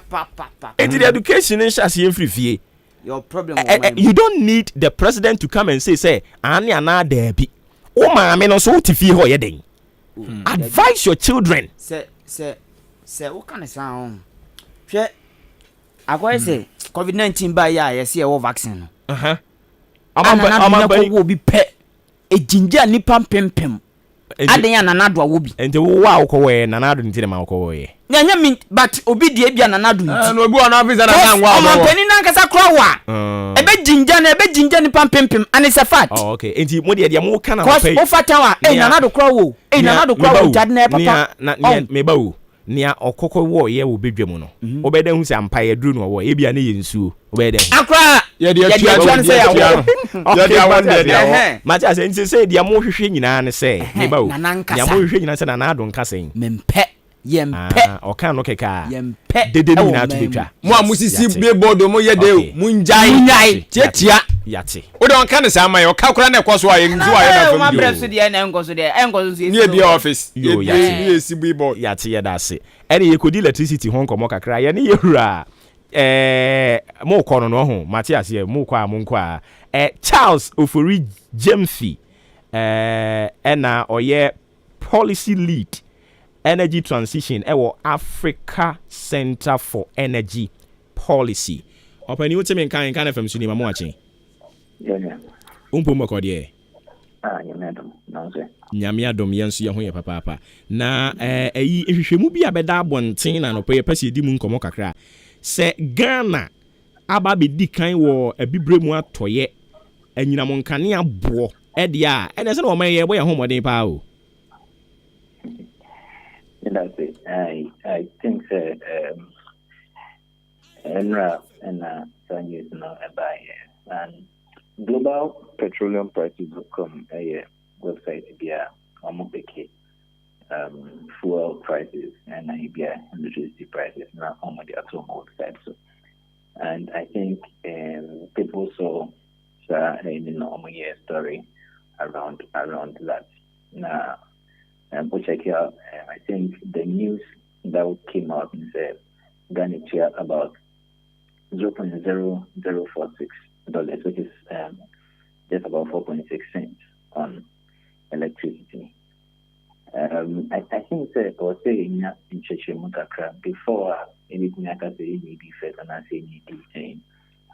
Mostly when certain information are put on websites, we say the best thing I was saying is what's your cross-checking with other institutions to see whether the data is accurately presented.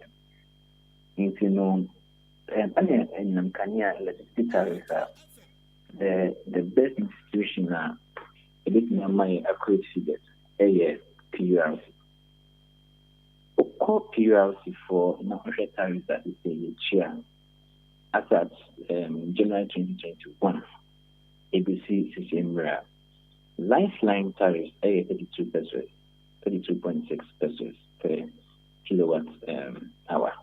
That means what's spending between 0 to 50 kilowatt hours, so you pay 32 pesos.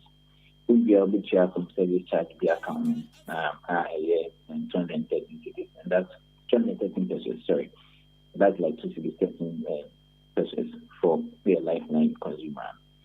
Now, most of us know we are outside the lifeline range. Lifeline is what the light spec and our light be and our can be near the whole lifeline inside. But most of us are outside the lifeline range. Not sure tariff I share per kilowatt hour. We go beyond 32 to pay about 94 pesos per kilowatt hour. And then we convert it to dollars. You realize that 94 no. Converted to dollars, it's about 13 cents per kilowatt hour. So we really need to holistically look at the entire spectrum. Say what they are saying is the case, because The 0.046 now on Mokana, just for lifeline consumers. Then before we pick the issues, and then we begin to look at it. I think global petrol prices now, they picked only the lifeline customers for residential and more analysis, which is not supposed to be so, because a bulk of the consumers now are beyond the lifeline. That we really spend even more than 600 kilowatt hour per month, as I say. And sure. No, I say this animal now. So consider some of these situations. That will help us to identify the actual tariffs we share as the consumer. But you face the fact. Is it the reality? Our Ghana has said, the cheapest. It's not the reality. I think that that's why I actually breaking it down in the sub-region. Ghana is part of one of the countries like now, one of the reasons that I did, and this in Kenya, in 2019, social exchange rate, now the exchange rate was around 5 cedis. And then who converted the Tesla value into dollars. It was higher in 2019 than the dollar value in 2022 because of yen CD depreciation. So, on the whole, you may think that, we are paying lower tariffs because the exchange rate depreciation number tariffs, So, if you are really asking that, let's say the facts, then the fact really is that there are factors that are affecting the tariff, the dollar value of the tariff, one, which can bring the tariff down. And then two, the 0.046 now, the quoting in the news item now, didn't consider the other consumption bands those who consume beyond 50 kilowatt hour per month, which is a lot of us. Majority of the consumers they didn't consider that. It's all reported such a situation now. It makes the whole thing very, very misleading. I see. Now I don't know. Say omo buy no guru subiti say mo amowo ASAP. Omo contact mo before omo ye bibisa. I think data collection there. I mean, they take the information from sources, and everybody has a criteria or they collecting data. GlobalPetrolPrice.com is outside the country. Those things, they don't even come to Ghana to pick those information. They check reports and they are here. But the mistake was to only consider lifeline consumers and didn't even consider the service charge component in our tariff determination. All of these things ever together in the formula tariffs. But sometimes it is some of these things would cause certain policy actions to be undertaken just because a foreign media has reported it. But it's very important there, you could deeper, share what is really the case and to conclude for ourselves whether what is being reported out there is the same. I think as to whether we are paying the least or not, we need data from other countries to see for ourselves. But you see, beyond that, it's very misleading to say we are just paying 0.046 cents, which is not the case and it's very misleading for us. Okay, inti reportages be say na ya ne ba bonten no ehun hia be ne hia edema Ghana. The reportages say it puts us in a certain position to say we are doing well or we are not doing well. And sometimes this is positive. The government can use it to do whatever media in generating certain likeness and stuff for themselves. But I think that it can affect policy direction. That's what I feel, and it can affect a lot of things. And it gives a certain perception that things are okay. But when you come and then you begin to experience the real issues now, then you realize that perhaps you are misled. So it is important to pick certain information that we should look at the source also, because global petroleum price is not an authoritative site when it comes to tariff for Ghana. A place like PLC would be an authoritative place because almost they determine prices now. And they do the breakdown very well for us to understand the way nature is and the way nature is. And I treat maybe acid so that we know how to do it. And this one can also have implications. But I think this will be the price analysis. Not all the way or plug your way into the model that the kind of expectation now, once an actual situation on the ground will be problematic. So it has a lot of negative implications when we use the wrong data, especially when it comes to quality and when it comes to making business decisions. Okay, yera ma yenase na yemfansi ha no bibie ni ebesa babiem. All right, inti yene policy lead ewo energy transitioning ewo Africa Center for Energy Policy Ora Charles Ofuri Jemfi na yene no kwotwetwe enkomo no inti eno so ho asem eno no omo kire se omo abaye hwehwemu na hwehwemu no omaye no Ghana ena edikan yeba no anyinam nkane ane bo ofo Ghana edikan wo abibremu atoye Ghana atoso enkono ewo abibremu nyina ena ewiase nyina nso yatoso aduonu enso inti de omo kan kosie nyina ne se Ghana anyinam nkane abo efo wode toto aman kaye no ho a opani a wono abene wo anyinam nkane ansem ho ene ne kwatwetwe nkomo nti ono so na age nkyere ene wode atu edwa no wo kire se nokure bia nhyɛ da nimu saa sanse obayen ya ha no mo a enchirichiri mu no your lifeline your industrial hwan ne keka ho wachichiri mu kama dia man nti ma yentom fama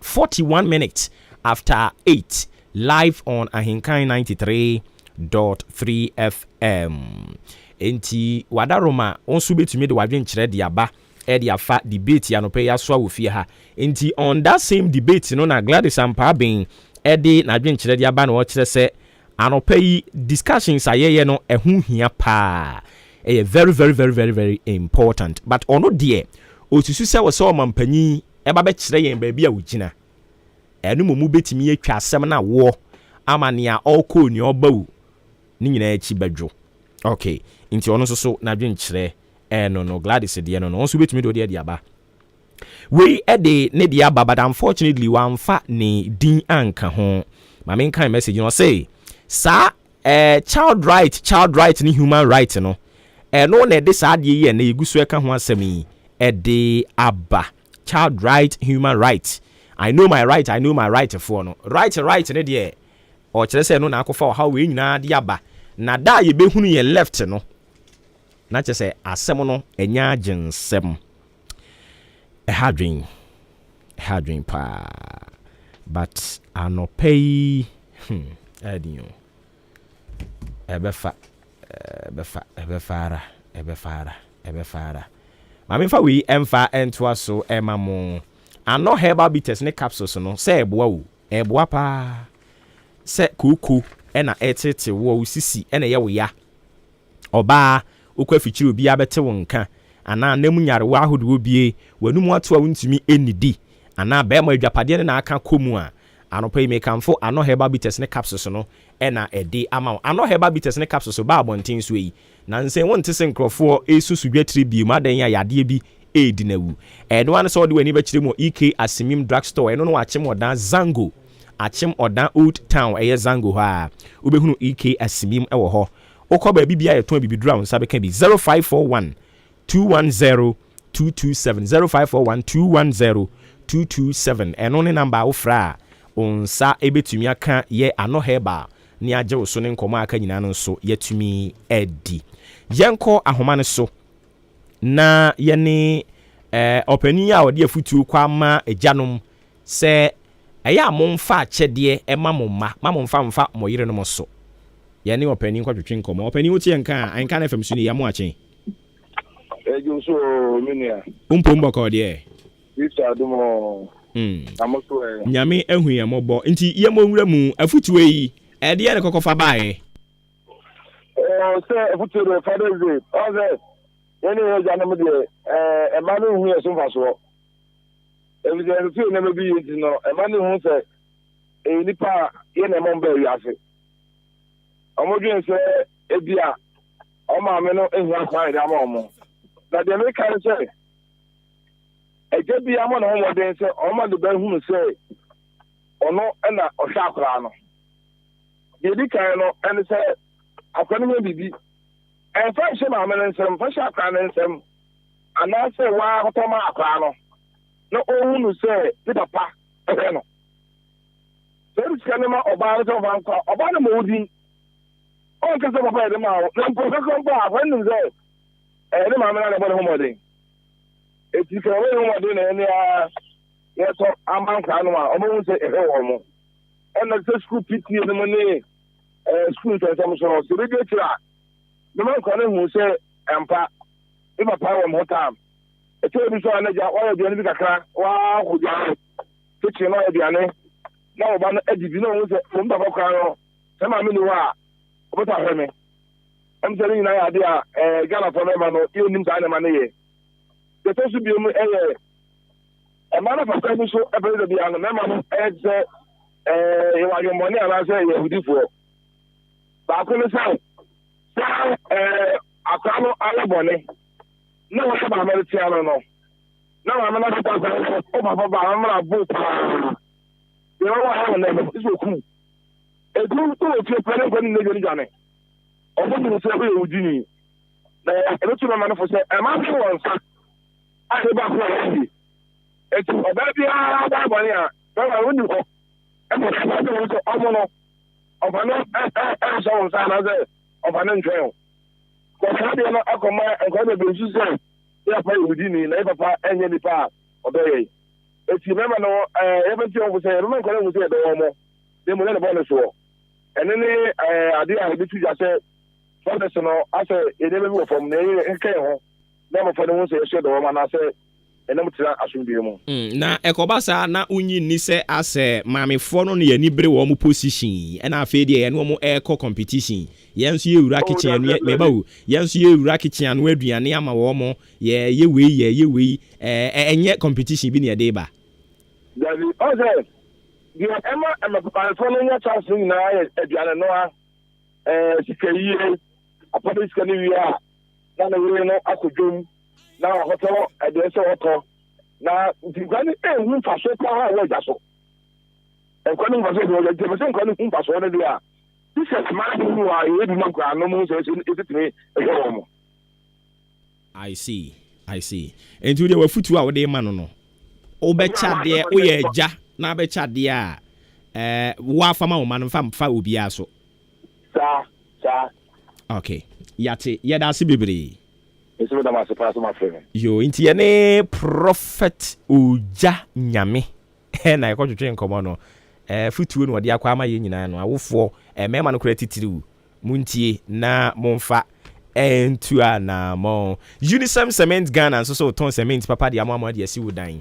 eninti se eye pepe mu cement rubber mu cement na wo pe edi asi dan no cement a ebegu ha che afebo na nso enkeki a eye Unisem Cement Ghana Limited wo mu cement na ye papa pai kama ero na make am for de amama na no pay Samchi Enterprise na chemo dan ha waba Amantra Wache Junction e hono mo na obutu a o ton cement no edema adasama ama omo soso nya bi di si omo niom omo di si omo adan niema ahoduo bebre a wo pese ye no Samchi Enterprise ada romanti wo benya cement ni bi na odi esi na boa wo kama pa me ba to e bia pese ye agent empotemo ha no mo a number ni nie 0243 58 3190 0243 58 3190 eno ne number abefre na opese wo ye agent a yetumi aboa wo na onsoso site mi akabi uye mesi ni obeto bags no be se duonum ne eboro sa nso achede ne kama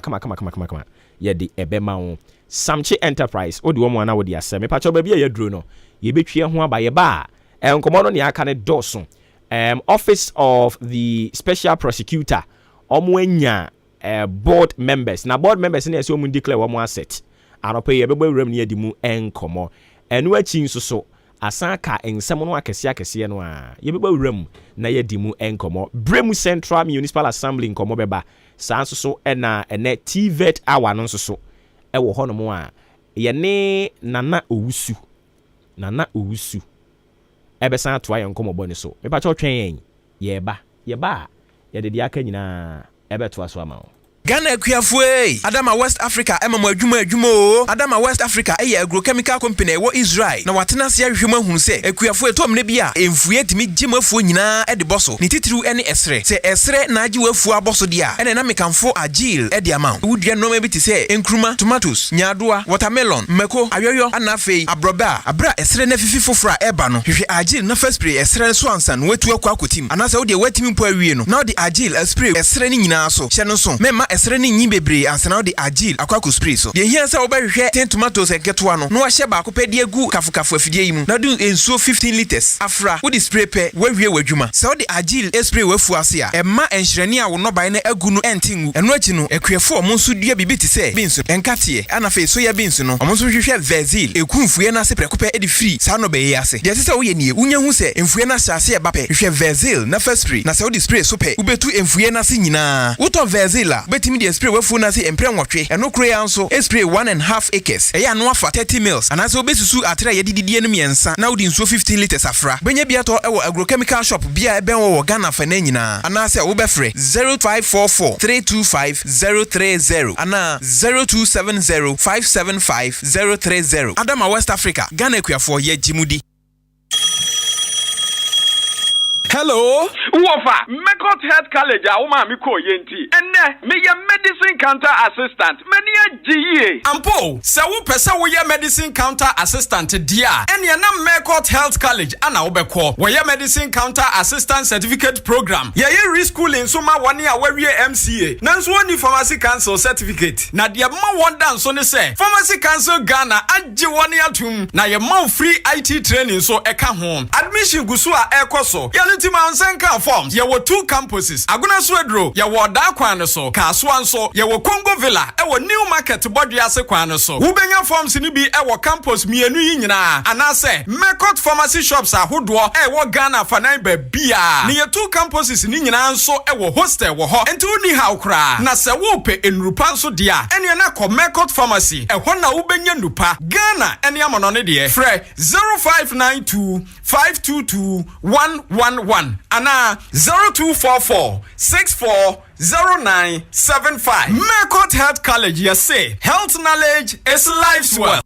Ago Odane n'importem way wonya so na me won sempe bi de mamo 2A baby diapers na munim eto de bom ma no say die yasesa ne din abeye next baby diapers na wonim yasa hyemu kena ama ekọ nanim jie esan cotton dodo ade awramu nti no wo the next baby diapers ebo wo ba ojo so sign ne to homfo ensansa bia entingu ne to ho won sum fan hawo oba ne yeso comfortable etuko chroma sansuo cotton next baby diapers fabe boba no na ne ho beto ne safe form obenya next baby diapers ewo be bia opedodo afre 0500285000 na monsha nsuo ema amubu monsanso ye wo next sanitary pad e de mamo next baby diapers e mamo fra hot so mo FDA ahwehwe sa edwede nkrato yi mo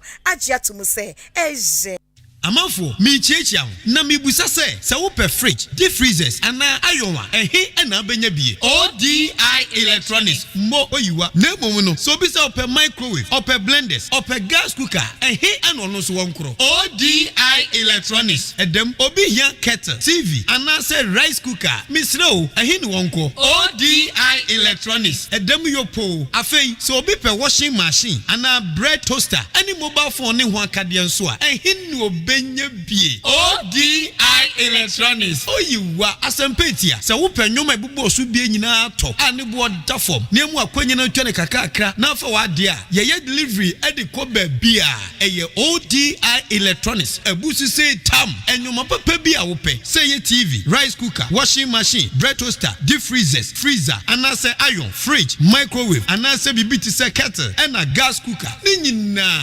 ODI Electronics ememu anya bi at a very affordable rate umo kakra emfa oni babia wo de ohia ne se ube friend was 0550 900 600 0550 900 600 ODI Electronics babia wo bia utua ka wiepe ye delivery at the mouth open so a ubetima be pick your product e wa Ahenkan 93.3 FM heya ODI Electronics ye Ebusuafue media sempanamo odokita tro edrama upe edro ato ene enhan ho odan pharmacy aba edie no bebre aba enunti edro bia wupe bia wokwa wonom bema bi wo yare nso na wokwa mo nchechreche oyade mu so a ebema wadura esefata na oyade no hwrom afru ni peduam yaba ne test ahodro nso a wonom eye blood glucose test uric acid test cholesterol test hemoglobin test typhoid test malaria test any test via wo pesa wo ye and any paboni adoso enunti wo to adra to free bia papa odan pharmacy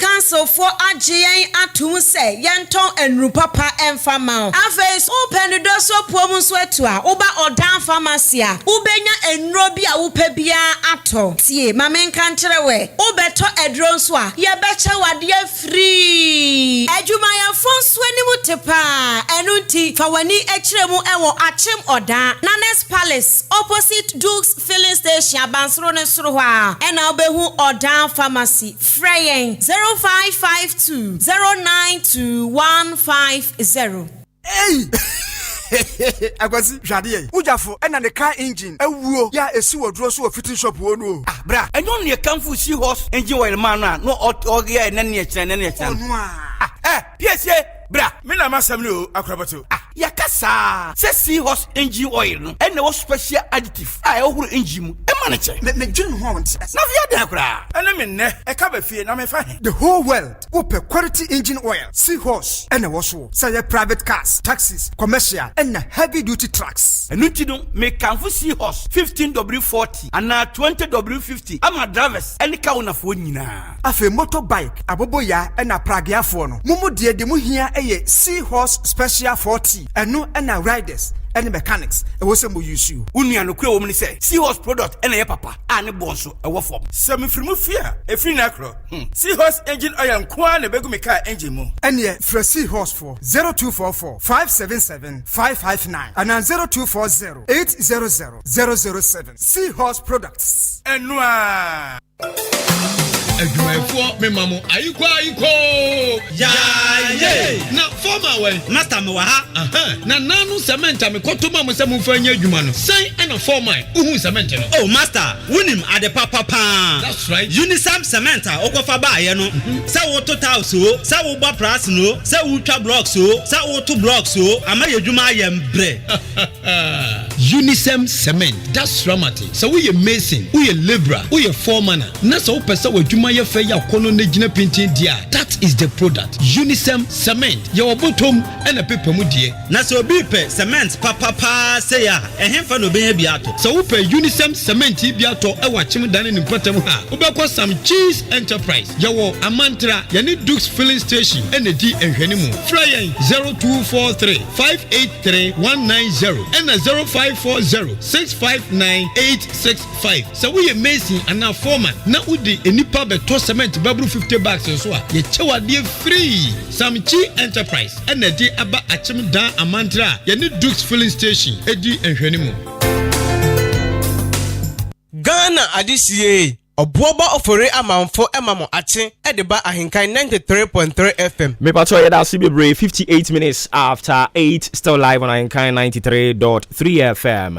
Ma memfa enchia sronko enkonfirm ofro Rasta owo Ahenkan FM animu ha ya anopa bia ubiom sa na obi tie bi nti Rasta anopa yi minimum din pad yankam boy oyɛ rasta nti ne mekan rasta no nyame nhyira pa na de bia bi etum ma ɔmanfo ɛwɔ mpɔtam hɔ nyinaa ɔmo ntie de honhom ɛka kyerɛ asafo wode kɔtoto akyire hɔ no mo a maka kyerɛ wo ho sɛ ɛhɔ no ɔmo nunu ɔmo ho no ɔmo asere wonunu ho sere nso a wonyɛ hwee mframabɔne na abɛyi but ɛwɔ sɛ wode to baabi a yɛka nokora akyerɛ wo nokora de wo kɔ nkwagye mu ɛno ara nso so ne ahenkan maakye wabrɛ ɔboɔ ba ofori amanfo kotoku mmɛyɔ ɛbɛtena aseɛ no saa bere ne pɛ na wote nokora ne aka nyinaa ɛyɛ no mfa so ate aseɛ enti yɛda ase rasta sɛ de bia de to ha mepatɔ ɔmanfo a mowɔ akyem atwerɛ so muntie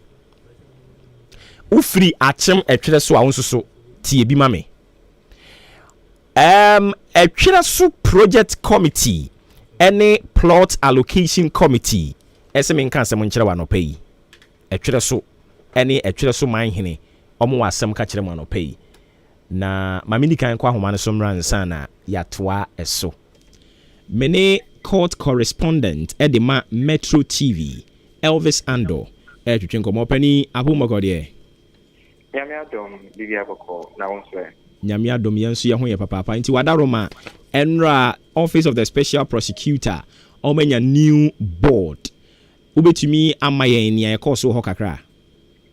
Okay, na the actually say yeah, Office of the Special Prosecutor no the entia emra emane eba and I say emane be existing say nka abine person or fighting against corruption and until now oyi special prosecutor nanka first na middle and a edi and later on so ebedi a tree kisi jaben na enra no ye call Attorney General Office na eno mukos swear in the second batch of the board members to that effect. Na near echo so on say Attorney General say nini eje the new 9-member board na omabano na obesha almost saying omunye ejumaden no mun say omubema corruption and its related offenses no ebe expensive senebeya obi anase obi all government appointments anase in the position of the government no say a man to me say on share sigato anase on ye bibi emwa or minor on to me enfa enkoye onwara nepe anase on amase west to himself no na osan show mo say since am 9 members no and ya inaugurating with them na mubedi Office of the Special Prosecutor enim am be special prosecutor no am which me di nyuma which me I investigate I share senyama ebekosi no and no mono some declare mo assets can declaration of assets and not say the bia omwa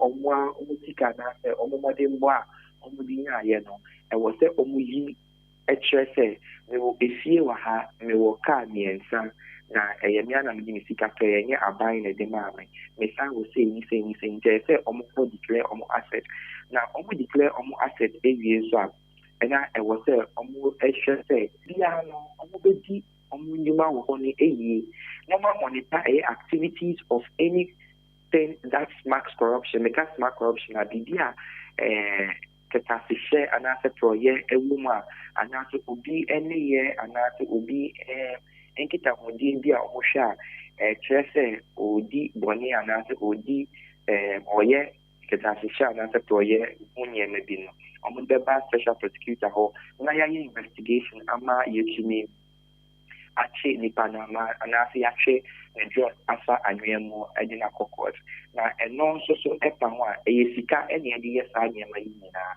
na special prosecutor ni share say what omwama court na ewo omani no emma special prosecutor no the office of the special prosecutor no almost 30% in the court there is 30% of the income and internally generated funds income na almost file suits and those processes na 30% I was say just 30% no echo special prosecutor office na no na bit na bua na we to manage the office and say this year can any ho and fundings are special prosecutor ni be here no abani entry and family na into the Ministry of Justice able to me aboa special prosecutor no which made in human say obema sa directive no. In the sa directive no, it takes effect right from yesterday. But even though no now was my years and share no e wo hold it down.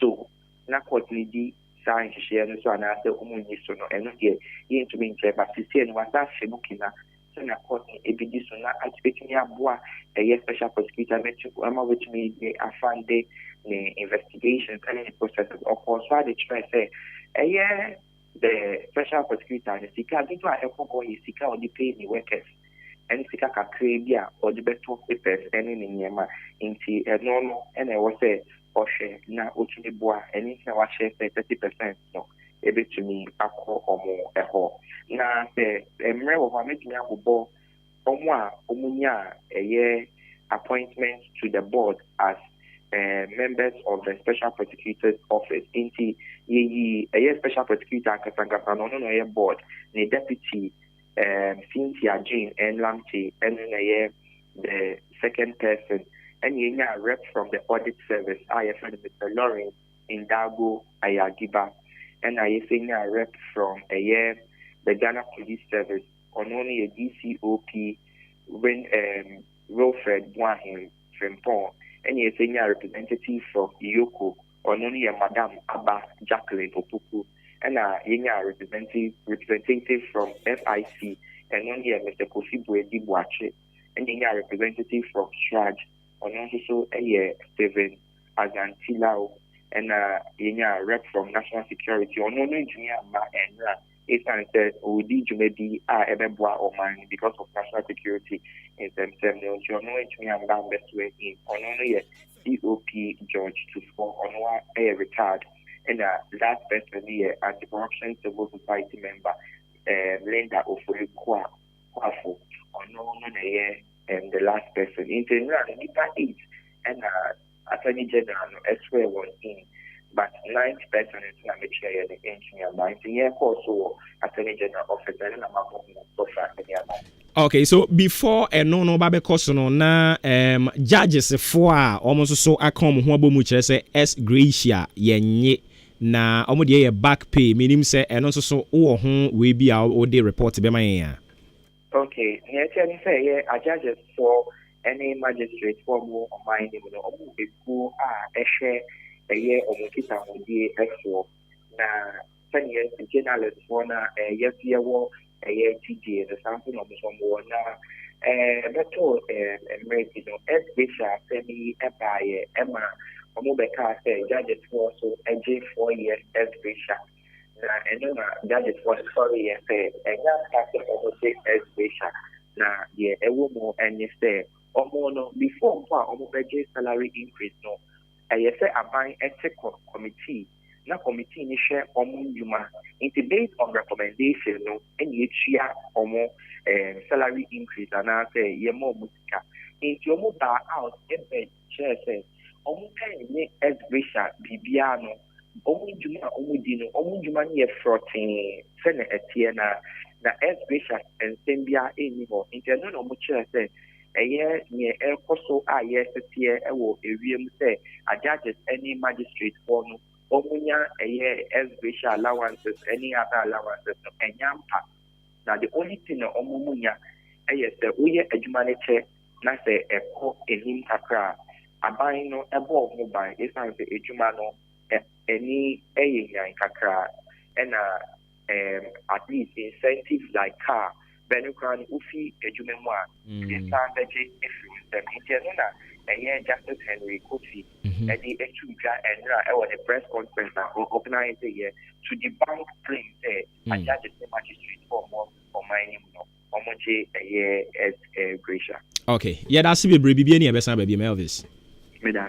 Okay, so Elvis Ando a colleague journalist at Metro TV. Or a court correspondent any twetwe enkomo no me no e ka say so e yade Bremu Central Municipal Assembly omo rep at na say Openi Alodina Abolunga Ridiba Jesus.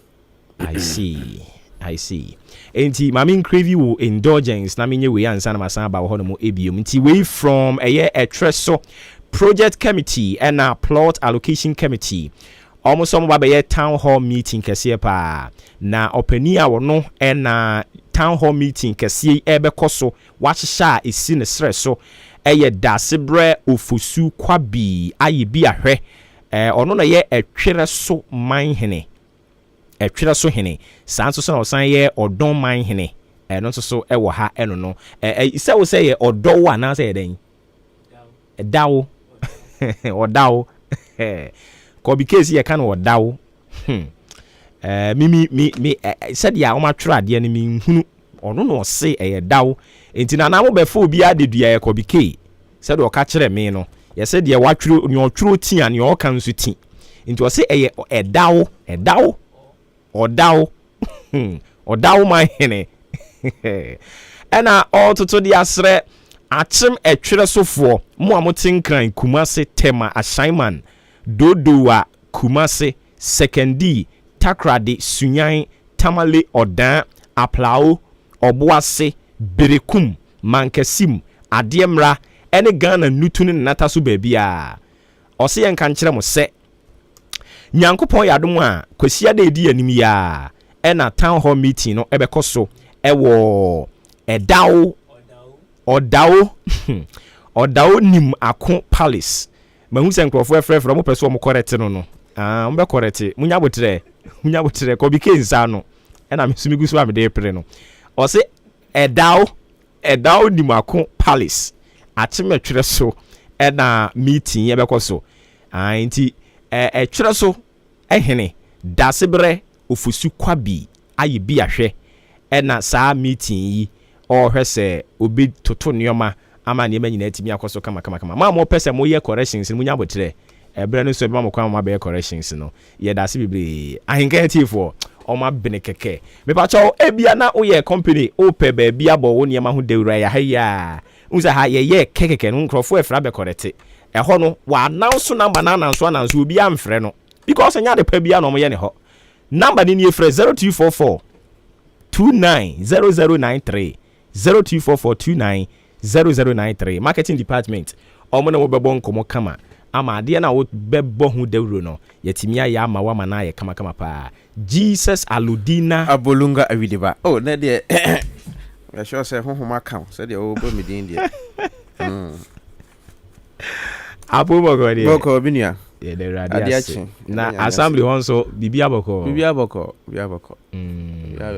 there's no issue bia ye de radiasi issue crowd ye bomb pie say bim makra na assembly no so me bomb pie de ma assembly ni pa because me ma me na ye MC naso onu free so pe afi mpa bo ne ye bedwen ho so ye beto aso aba na ye mo bi mu a sawo yo Wadaroma na wotwetwe mu na ye hwe meeting amokoye ye yes niema moaye a mobo so assembly yi emunti ene no atiefo person mo san etwa so tie okay niema assembly no aye correct atiefo etio we that say nya anopa de mechia atiefo nyina chia ye mpeinfo moda ye Brim Central municipality ano ye ma me honorable Victoria do anopa ye mechia no presiding member channel we have emergency meeting this morning and honorable MP so michia staff nyina michia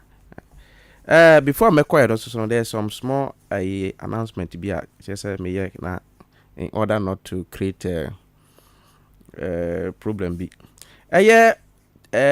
from last year tender na esi no tender storm na buy no last year no 82 amount for signpost bebre yes sir nyina kogu assembly yard mo ho na ya bo honda wuro sa say omonra no mefa the owner should come and take it out but omomma and baby e dan so snakes egu ase nti yama owners say by 30th of this month one mefa assembly has no option say you be year fi ho you be dispose you be either will dispose it off completely said the beya or better ho pan because I check almost a year ni until why onim say some post last year and from money 2 year one hu baby e wono oba assembly e wo ho na wa beje wade boko na ode akọ ana e ma me no mra omo dwana achi ho no dwana hye a omo e wo dwana achi ho di omo dwana na there's an issue be Because of the place is open, no, ama akromfo so TT. Yeah, my minimum. Until they say we have taken a decision, say, by 7 o'clock, yeah, ma ubia and crosso and my inside view. Until you were a security man, almost so an by 7 or what they classify you to be a thief.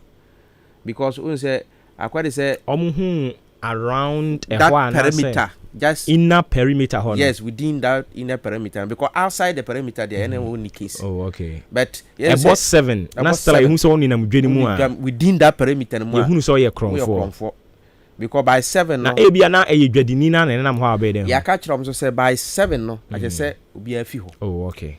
Say the be ya so obi enam ho na ehu nipa na then we will see that the person, because if you are complaining say obi ewia wade a ya the measures at all say by 7 munyi so obi anfi ho na mmebo ho ban na mmebo ho ban until 7 no we say sometimes what we realize that 6:30 7 8 no na binimu niama ba afede na omubeyi nti nipa na ode niama na ekwa akosi ho no ade be kina bibi ayira hwan na obebisa no nti ba se wo niama ba kra mpo a enka ka ni musi na ebia na ka na wo so san ko back. That is the issue. I don't there maybe a bit mama ma yi agu ba bia wo think you can save mouth, because apart from na omode niama na eba no we are not saying that omnyina ya kromfo ebimu wahu nti wode niama na eba beto ho no walk, you don't know what also edeko. Okay. Until we have noticed all this, now say okay, SRD by 7 no obia in area na security men no omo mindset de be ya ade ebe chi no beba na one ma nyina ya intact. Okay.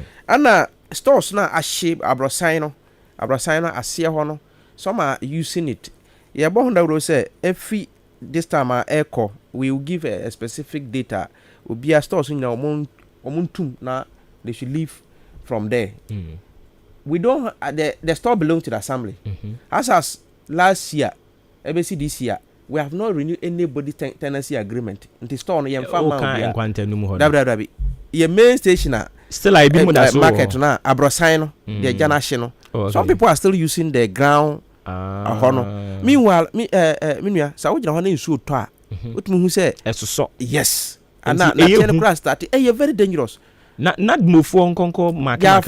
Yes, no. This announcement is the first step. We are going to airport near the town. Say all those who are occupying the danger zone, nobody should operate there anymore, because the person at the China see disaster be a But okokana ebinumu say now that's where almost so. But you see, value your life than the money that you are going to get, because you name that didn't bet me a jury. Not before no ko yin free wa na mo pese ko ni pa wi ansa the building, the whole structure is not about not move. You see, say a budia, it means we have to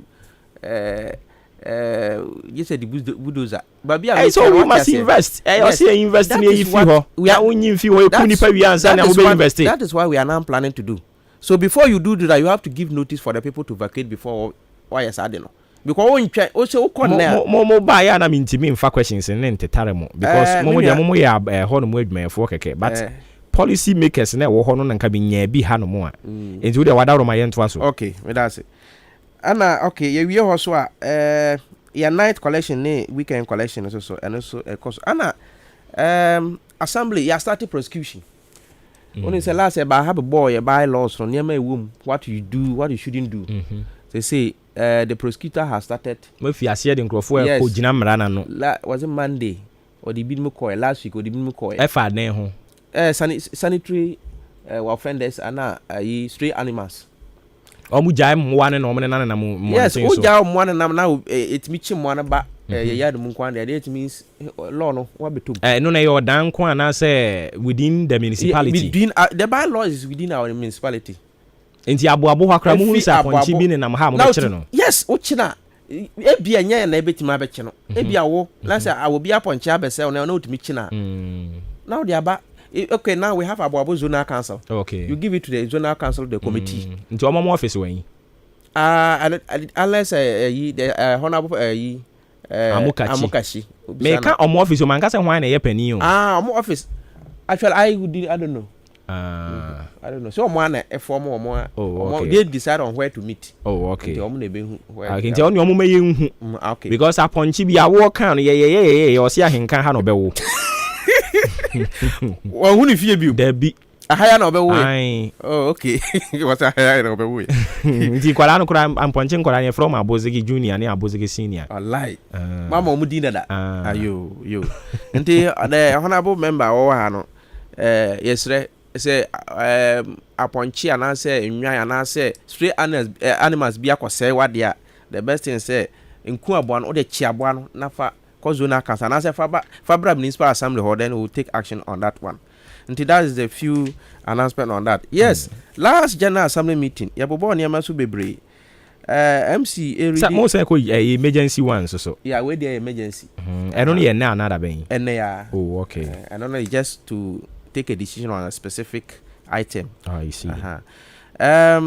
Last MC session address already here to the general assembly meetings no no na mpese niam bi wo mu a ya achievement a niam ya ye nyina no ewum na there's one aspect bi a mpese make the finance of the assembly, internal generated funds from January to April. Let's I mean say the whole year no assembly budget is say yabeji 1,995,152. That's the budget you budgeted for IGF. You say a bit me IGC we. Oh yeah. 1,995,152. And as of 30th April no, ya chimaji 523,284.54. That's about 26.23% of the total budget. So this means yeah, just say your boy your homebody hard, and yes by the end of the year we will not be able to meet the target. And that's why we are going to also lose the World Bank fund. Because the more when me and me to target now, it means you lose that fund, which is about almost 1 million Ghana cedi. 1 million to 2 million Ghana cedi. So what we are praying is that amount for our mutuous kama assembly no. There be a mechanic say be a revenue collector na be a obana only no issue. We just take the matter up to the assembly. Bibreba office so there be media may be her because be a many revenue collector we have issues. I don't know, we don't have problem. But make sure that you pay on time because by law no say by next is it June ending of this month, it means everybody must have finished paying. You see, that's what the law says. But we have decided to extend the law. So that is, I don't know. Anna, projects are honorable MC bu boss no. Last maybe boss, but now ye PFI na will be frame phone. So every time say, "That project me boss ni nyina." Is it true say they are visible? Or they are physical projects Odu eni behu. Nam so oh yes, they are all physical projects Odu eni behu. Na ono no so okasa free he. Okasa free Old Town. Nti me kire no one of the projects. E ben no pa. And also we hu na onim say no obi dan. Because toilet be I see brand new toilet be but odina kire hu abaka say obi fee. Someone so assembly no munya mo style la mo di simu ni o mana. Oh no, you see it's a new design aba. Oh okay. Until you see in the modern toilet type no. Until you sa omo one district one yi. Da banya no bia. We assembly ya nkasa ye. Oh okay. I see. And I don't know so ye di part. No sikani bia. I know na edi see aye wie kura it has been completed already. Until Nipana Obisa na ebia na a lot of people didn't hear this, but we have construction of 34 lockable shops. 34 lockable shops no e won Kwantanum. Say na maka obi ani mi say uduru Kwantanum a yesi stores wo ho. The issue ni say we say stores na yesi no. And I yesi ya wie no. Specifically somebody thought maybe the funds were maybe coming from somewhere else. Send you say a World Bank project. Yes, but the World Bank project, before you can get access to the project, that fund, no, you yourself have to fight for it. As it's not all assemblies. So I say assembly be able enjoy. Ain't said you okay no. It is for all effort. Mama target. Target, of course. Say this year, 2022. Ebi amonye ji musika mwangasa monye ji sika enya 1 million. 1 million. se munya 1 million na yen ye be ma musika sei aka ho. That's all. Okay, inti eno na afi bi atwa mu mo yere mo ho nya mo target no. Thank you. And now World Bank ema mo sa we no. That is it. Inti yes, mo de no amo ye no. Eno na settle the premises for. That is it. Sa sika na buy na That is it. Inti mo ya de enkwantanu project ekoso. Enkwantanu project bi na ekoso. Oh, Kumasi station. Eno so ya tia. Say no so World Bank phase 2. Yeah, phase 2. Thank you. Inti yanko ya nim. All right. Yeah, kwa nim no okay, we a rehabilitation of 2-bedroom 4-unit teacher. I know the jedam. I know so jedam the answer na twetwam ye kan ho asem. But and as I make am say, obi wo ho want. So I'm just into baby abesan si so. Me see so said there those who didn't hear. Now my brother then I go into the next ones. Say yes answer na brand new so quote ya. I agree me. Okay. I said ya wo kan dia mame enya ho. Yes, time minimum pa. Time no so pe obe ye fi ho. Okay, social intervention so last me boss so. Leap no me nyoma. Aha, leap no na me kai next week me the social welfare director be ba. Okay. Because leap ne disability. Last disability funds na me boa na wo bisa me question concern about says. Next week ya me boa me de ne beba. Na sa disability how the funds are being disbursed. Now, so you're disabled now, person will join a situation. The process will go through. Because what they say, be but the process the process to join. And I mean, there's another issue. Mammy clear here. So you're the maybe physically challenged. Now what they say, asania. There's no need to come to. There be own count down. Good, but look as if that's what. Say you're burning into you almost say, me call her. Engineer Tierney, asane man so across so. Mumu nyina mo beko oluwa omo ho oluwa mo ho no o manso correct but when him say somebody in asene goes to manso so onim then comes to ojeha see oba ofi asene but oba on kanya say ofi asene o because obi ofi aboabo na wako manso na so me fi asene na register no ho but forgetting nipa no so onye smarter association executives no omuni mo ho nto ba ya oba interviewer bo na wache ache se waje ha wo ba abaje ha abesa na auditors is when they correspond the omo elenga opese ne din appears twice abesa na they will make it to refund one aspect of wow ba be yes ade no oh okay nti we dey sre next week for omo nyina mbeko manso ana so draw for so you don't come to order there be mo so mbeko so draw unsa de ntia ya na omo ba ha no first pa na omo nchiche mu no that is it na omo nyina ba ha agree no asa enu no mu aka omuti mu se ye call dan but e say ni achiche mu enti omo ewo ho no e na wo so omo intensify education no e ma manfo ni timiti ase na onim say somebody came from across oba office say obey some registration and I say oh that be o ke so come so man so say say nyina ha na ewo so onim ana me cheche no so dabi ono ntimi come so ye no ha ma no meanwhile so ye ntimi ye ne sa nti yesre ana agriculture so last me boss so Muhammad Brobe ni abeni ye no say Brobe the whole eastern region zombie no odana take over nti Brobe na ye we because me hu bio abobo da ye say in fact say the World Bank of Brobe ewa ha sa uhu kura ho da bi say be mo ba mo nse dumu na edu no de ya ba na okay I agree with you you are talking of seeing the Brobe physical but not seeing it being planted you get it okay no problem I get that me ka kire no say obo si Brobe na ya kan ho no say ye ni ehu ni edi hu adanse ana I know they agree with you eti mo say abo ye World Bank of Brobe mo so mo ba mo fa Brobe mba enti me da hu me ne waka asemo ka di ba ya na ka di bia ba na wa hu physical enti madua Brobe madua be e de be bie ma good agric abe ana unza binua unza last agric data about issues concerned about fertilizer issue so now the new method said they are using the liquid live fertilizer now all cano they say and na farmers no the education is going on say the be ya omu use no say near America say there is going to be another meeting be agric director our first he is able to lobby for Mrofubi and then they are coming for a meeting at our assembly today and then the national directors they are all coming he's forcing see agri director no person yet say the farmers no wa ha nyina no he will make sure say bibi kra ade we na yes e wa ha or no he will fight for it. Okay. What also about to introduce new measures to improve our farmers.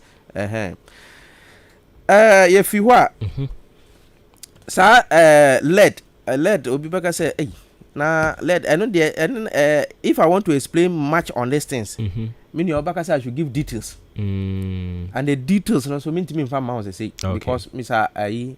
Opare one in charge because me person me no just give you a surface say there are some projects be a year assembly your department be our handle social welfare sa leap ni sai we nyina on moderators now in order to allow the people or for the people to understand in much I'll be bringing them one by one me the agric director about chichim social welfare director so beba now if you're urban rules engineer your rules now your municipality people are complaining the rules are deplorable last minute kasa or say when he comes and give the explanation people will not understand what is going on because the road are contractor inside that people don't understand and he say sikasem a wose mutu beka sikasem na contractor na oyen kokwa asan so wose mutu beka thank you I know that you know all these things. The whole issue is I don't get it why people in authority sometimes they feel say keeping secret to themselves, you know. Not secret. Said I don't get it. No, Minya, it's not about secret. It's about when you say it,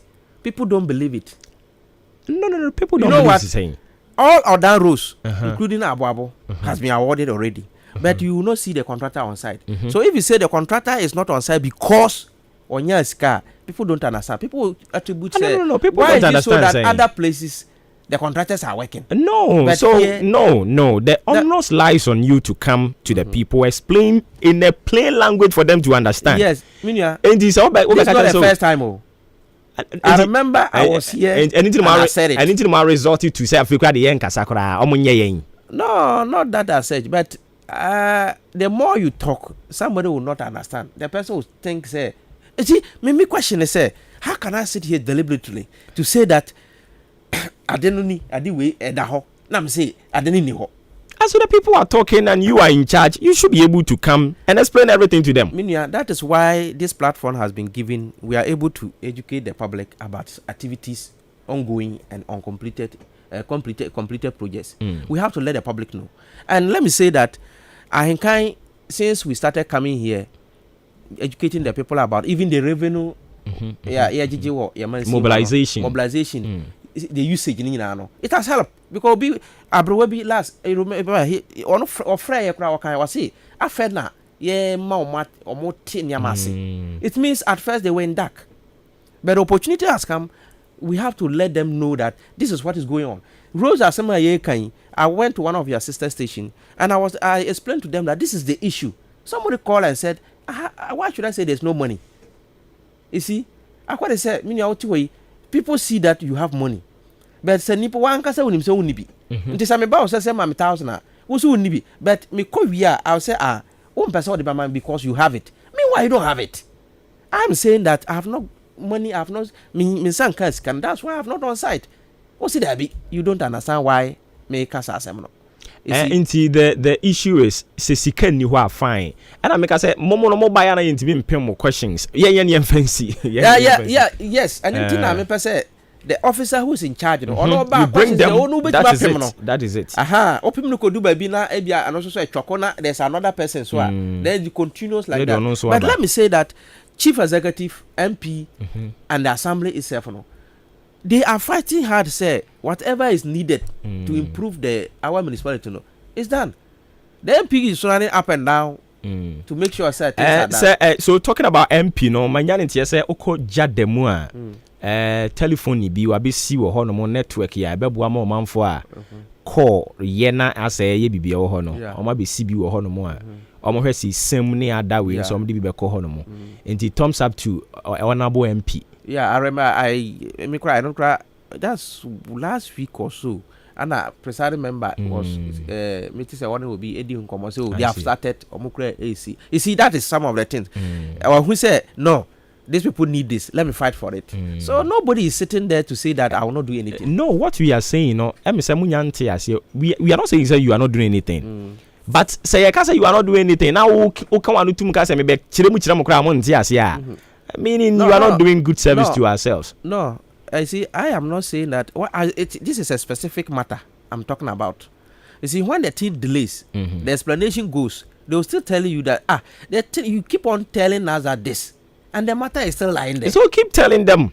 Good. You agree. Say you agree. What Tinyama say? We should keep on telling them. That's a very good thing. You see, I quite say, catch the nipan say minyabi.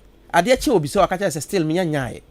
But when you keep telling the person, oh, ebia adechi menya, na adechi na wanya, it means you are deceiving the person. Until sometimes the best thing is that you tell the person say, at the moment I didn't mind eba ibema mati.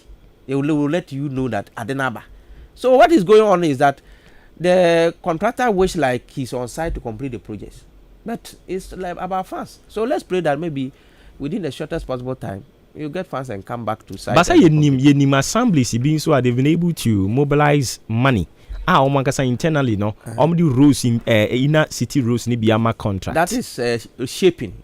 And so we can do the reshaping. But we did reshaping last ending of the for reshaping. Reshaping biyawa. Ate your time was so go. Oh, when you are reshaping there, you see, assembly look, all assemblies, no, we don't have funds to do construction of roofs. Mr. Rodina, I'm person what you say. Director in charge of roofs, no the bad. I don't remember. We will continue this conversation. My nasi. Quite dear, my fa winning castle, kakra. About sanitation, na America, no. Say, oh, fee now proper you get that now what's a fiho because they say sanitary inspectors, no. They say, Mobana street, you go to court. The place should be the area should be littered. Also some main station, yes, someone say, especially Moton soon. The Nippon no so we are now so the rubber name mouse to a more now so fat form. And also we are discouraging this. Okay. Yes, they say the bylaw of the assembly, we have started the implementation of it, and the prosecution has started. Yeah, that's yes, right. A man for say, dear Enyan, don't yes, I we na assembly. Yes, I can we now because assembly, a team but assembly biano, we want to implement our bylaws or want to make sure that the laws work. We are not idea.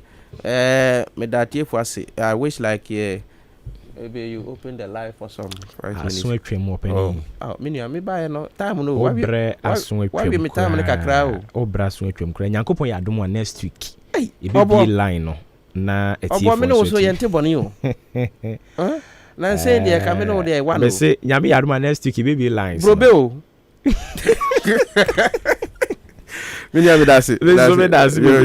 Okay, inti yene Ora Jesus Alodina Abolunga Abolunga den. What's Abolunga den? Awidiba. Okay. Yeah, that's it. Abolunga Awidiba. Let the guy say practicing Medina must say akao. And the other no churching come from the Brim Central Municipal Assembly. Me pacho ye twa yen come bono eso. Some 37 minutes after 9. Enche na edidwumedi ni nyina de ba wie. So we are moving to the next segment. Your next segment no munim dada a TVET hour. Omo so de omo nsa no eye dwuma no. Ye ma omo akwanya na omo so abeche omo story with us. Last week ye ne Nana Owusu, Kwame Owusu, right? Ye ne no na ehye nkomobo no ase. Na ene so ye hwese ye ne beto aso. Na ye de de aka nyina de aka ho kama. Edi amamo me pacho wadwe nchanu betumi dia ba 0594841044 0594841044 0594841044 we edi free dichem so eno dia ba se friend Robert Adefrem Pon Ruby Fashion dichem so o se Bengoda Hotel na o chere say please tell NDC ohene baby I won't on yes I can so nam I don't pay yanka NDC ni MPP asem yanka NDC ni MPP asem yes ropa mo de NDC ni MPP na mo de tu em say da mo beda benya na yes NDC ni MPP egu no manu aduane bebo mo aden em de dodo oh Ma okay. Me pacho TV ansa na yato aso. Ama Fellow citizens, I ask you to be citizens. Citizens, not spectators. Citizens, not subjects. Responsible citizens, building your communities and our nation. Let us work until the work is done. Enti yɛhwɛ sɛ brɛ no aso yi yɛnua no bɛka nsa na afei yɛne no abɔ saa nkɔmmɔ no ne ate afiri hɔ tew na afei yɛasɔre so na obi foforɔ nso aba bɛtoa so ebia saa pɛpɛpɛ ne teɛ but wokɔ ɔman yi mmarahyɛ badwa fie as speaker of parliament ne bu afu paa because as a ministers no bebree no aba no ɛyɛ stubborn ɔmo kyerɛ sɛ ɔmmɛka kyerɛ wo sɛ nnɛ mpanimfoɔ mu nhyia yɛn yɛbɛba mpanimfoɔ bɛkɔ tena ase a wɔmo ma na ɛno na ɔmo kyerɛ sɛ asa atoatoa so a na yɛde yɛ ɔbaako anyɛ wo ya mmienu anyɛ wo ya yɛde bɛyɛ wo mmiɛnsa ɛno nti ɔmo kyerɛ sɛ ɔmmɛtɔ akɔ so sɛ yɛ adeɛ a yɛka sɛ brabe yi nsɛm ano no wɔ ama ɛno ane sɛ yɛbɔ akyiri di ama privileges committee no na ɔmatumi atwe wɔn so ɛno ho asɛm yɛdi mu nkɔmmɔ saa nso so na office of the special prosecutor yɛdi kan ka ho asɛm dada ɔmo anya board members wote sɛ yɛnwia no ɛdi mu amaneɛ ɛde ɛbrɛ yɛn sisi adeɛ nyame adom board no ɔma constitute nti yɛwɔ gyidie sɛ MPC bi a yɛate sɛ wɔn nso so akɔgye double salary, overpaid salary, and also yes, we yɛ 9 baako a return ne deɛ miɛnsa aka no deɛ yɛnyante hwee ɛmfamfa ho nti woyɛ MP na o salary no aba mienu a mepakyɛw baako ne nyɛ ɔde a san fa kɔ ɛyɛ mfamso na aba nti no asan de akɔ na yɛde sika na akɔ yɛ biribi foforɔ na ɛno nso ho asɛm ɛno no okay nia metie ne sa brante no wantimi amma de yɛmfa akonya ne matiefoɔ no momram ne yɛnsɔre nkɔ yɛ baabi. Fellow citizens, I ask you to be citizens. Citizens, not spectators. Citizens, not subjects. Responsible citizens, building your communities and our nation. Let us work until the work is done. Already at here for the crab pa bemu now my betra my adwinity sakonya na bade am yemfa mamo na no usu antumi amma yate me ba cho nso betumi aba ensem no yabobɔ bebre no aso obetumi de wadwen kyerɛ e de abeto aso ama yen odi ni ba bi akasa free taxi driver big 10 was one hand you okay detail it you I kind of fresh. I don't have big one and answer the yellow, none of them. Obama doesn't hear the play, I am a phone. Obama still, I remember the baby I made one and I made boo. Run about to one, you shouldn't talk to my action to pass to my two. Obama, it's drop of our middle run about one, they were getting people. And what thing? And now I can break in this one. Much you about the job breaking out of Ufi, breaking out of for you in the market. Okay. All right. Mate, yebeko ho ni akwa akohwe akoka kire mpanifo mpacha odi ni bia nso kasa free. Woba. Anwa. Hey, Mr. Prince. Ya nwan ya ota abodi no anu atwemu sa because ono a eja Prince bibia bokọ de nyame adomo yenso ye ho ye ntie we da se ana se da no bo ensemi birecho na moyade so fa se na mu si di ti ni na ni di kura wo se ye na data no ye se fa gi ni ho ensemi di se bi ya kan ya na si ti man penny being for the Oba may never get the Saudi Emnaso. The being of the Saudi happy. And in Yanni and Parboni and I was that would be few men now that you know either. Okay. What I mean, the so whom another with discipline. Now, so the discipline. Remember, no moon did not can I walk the Kuni. It was you know, my mom was a GG, kind of the number recording situation. I met my dad on my dinner. Because I old to another one, maybe I was a visa. I thought this situation, my sister is yes, and I got a couple of days. And the other I met more and a qua, like a hospital, a picture of you. Yes, this is 24 to me, for to me, and someone says your home. Nothing be a good for 200 release. Okay, yate yada se mo bi nto aso ebi. E ba sa won so betimi aba na yenhwe en sorry so nko yen anim. 0201944485 and 0554820910 ene ya ntuja. Ene me personally man ntuja. Nti won so ba wadaro man wa kwodeboko sa de amayen na akakakra bi amanundu aboyi. Yetimi asori so asumdwem na yensoso yakogye ya home. Se Michael unyanko school asore ne ko unyanko ya asore ne ko kyera de ai sore ko kyera de ko kyera de ko okay we ba just bet bi abana ja yakoyin anim messages no so enkrofo edibi aba ma making kan fama wo mo na mo message ya mo dia be yen wa mo keken si yen kan ho asem wa ha o messages no eya na me pese me kan but ensem ya na mo choro de ba no de yen kan ho asem nko na mo choro ho asem de ba wa ha o eno so de ba sa ya na ha adwen okay nti tachi mensa se nyankopon ya adom akwasiada o chese kwasiada has ebelusu ada nkwasi ara bo ho be ba chodin be ba kase free e ka pese aba bu pensa me dia klasa mpa cho yinti o awowa mami o ka ko na ma no so ka mo fa kwan ya o do ne ba be di mu nche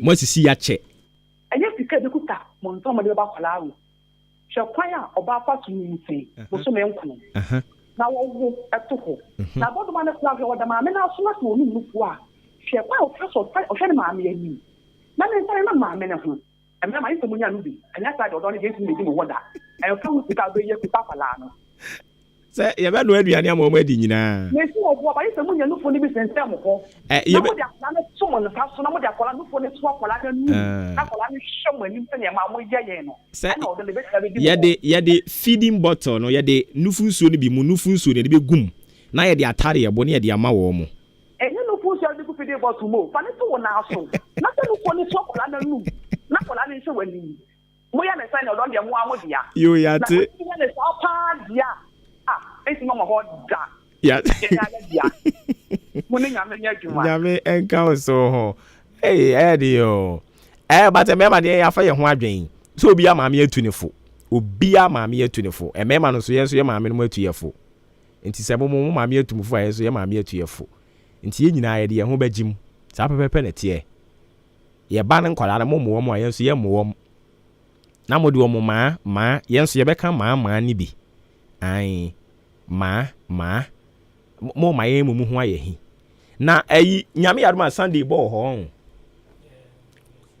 hwan ya FA Cup no MTN FA Cup no oh I see na eno na papa yi boy ye yem sa no eno intenu tu no ka se has be lusu no na bra yi so sa no su ba je mo chinchim has fo nsa age cup yi mo age Premier League yi basa yi amoji yi MTN FA Cup a ye nso ye ko baje no so muti e kire yi opposition asembe nkure ni nyame yadom akwasi ada ye be hyama we ni di ntemu a untumi ni di ma hye wo nkom kwasi ada ye beje cup no na ye nso yetumi akwa Africa no bi matese ye yetumi je sa cup na ye betumi akwa Africa no bi top 4 no na no de ye de akoto ayi nti ye ntimi mobi but Africa na ye nyina ye beko yen ye kwa mo nso mo beko na ya hwede obeko bo bra wa Africa ho ada na kotokofo mo yesa chale penwum bi tum wo ho ma menaja me ye ayi kakra bueno body da ho no a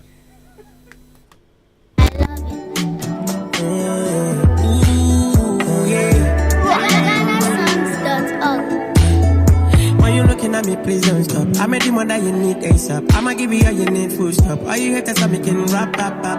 Say I mean, don't get shy. Now I wanna give you full pressure. And me, I make them kill your shine. Everybody wanna be on my side. Hey, sorry, please leave my side, man. Phone don't stop ringing, now my friends are banging, money calling my phone like I'm banking, king. No be joke, I mean, never making everything possibly. Got my swag on, thinking. This a good day. Nyanko Adwuma Friday ebe. Me personally, a year before. Friday ebe could do 1 week. Na niatiane say na watwe da no obi ani ho betimi akobi.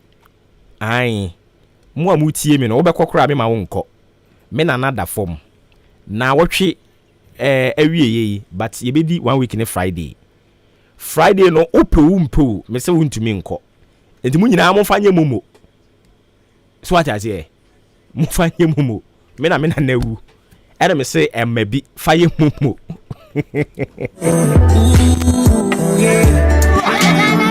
Oh my goodness. Mami here say okay, me want to do maybe I can say free. Hello. Mami ebini. Mfaso me ko so free senya breku. Hey, senya breku for. Yenti we. One say anope wo mami birthday ne ndwum na wo bo ma no na e de sen wo papa de no we. Wa kanu kwari. Ah, say oro me bo okrasi ni mo broni. Ana me wie ne mebo. Metie wo. Ah, wo mami ndwum na e de sen wo papa de no. Enti mami kwa ma wo mofra Yee, maame fo no ma no den saa so no mo dia koka kwan mu saa o. Hey, from Senya Breku na je say Central region won. Hey, Senya Breku Senya Breku dia na ayo Odi ben baby akane na me adwuma enyidado baby enyidado we. I don't need no person, I don't need no questions, I don't need no rough, so please move. I'm looking fresh, got my stacks on deck. I'm a fashion. Enti nyame Adwuma Friday. My grandfather, Mr. Samuel Kwame Ejapon. He could in a 1 week. I war enkran Teshi Nungwa Estate. Pacho a year drew honomoa. A year no sonya de amema kwansi obi mrebi. Ne momo ni di obetua. A year and some body no mubetua. Menana pay mu pa. Ene da femo no. Momo no mubetua. Upe wumpe ubetua. A year no mema wo ma ho. Ubetua nsanwa no ubebo.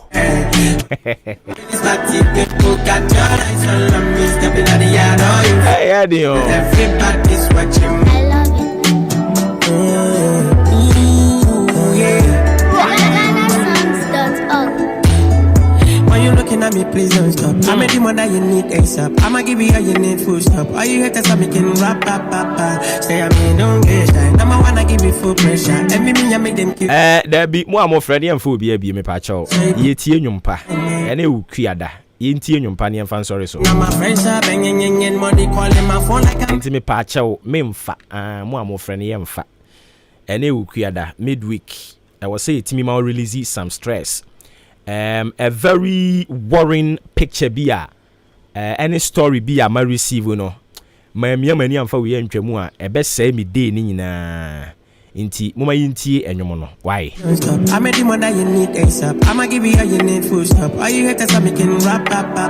Say I mean, don't get shy. Now I wanna give you full pressure. And me, I make them kill your shine. Ghana Adwuma Adwuma ofore amamfo emamo ache ediba Ahenkan 93.3 FM. My friends are banging money calling my phone like I'm banking. No be joke, I mean never making everything possibly. Got my swag on thinking. This a good day, on night, all day chillin', don't try me start 10.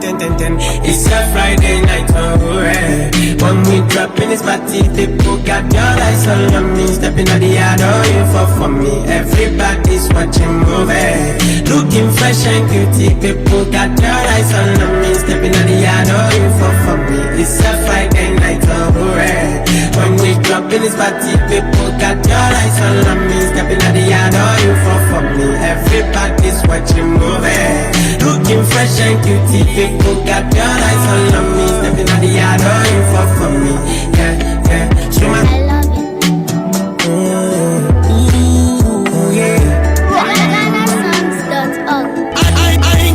looking at me, please don't stop. I'm a demon that you need ASAP. I'ma give you all you need, full stop. All you haters are making rap. Say I mean, don't get shy. Number one, I give you full pressure. Every me, I make them kill your shine. Everybody wanna be on my side. Hey, so you please leave my side, man. Phone don't stop ringing, now my friends are banging, money calling my phone like I'm banking, thinking, no be joke, I mean never making everything possibly, got my swag on, thinking, it's a good day, all night, all day, chilling, don't try me, start 10, it's a Friday night, alright, when we drop in this party, people got your eyes on me, stepping out the yard, looking fresh and cutie, people got your eyes on me. Okay, enti ya bere ya sorry so.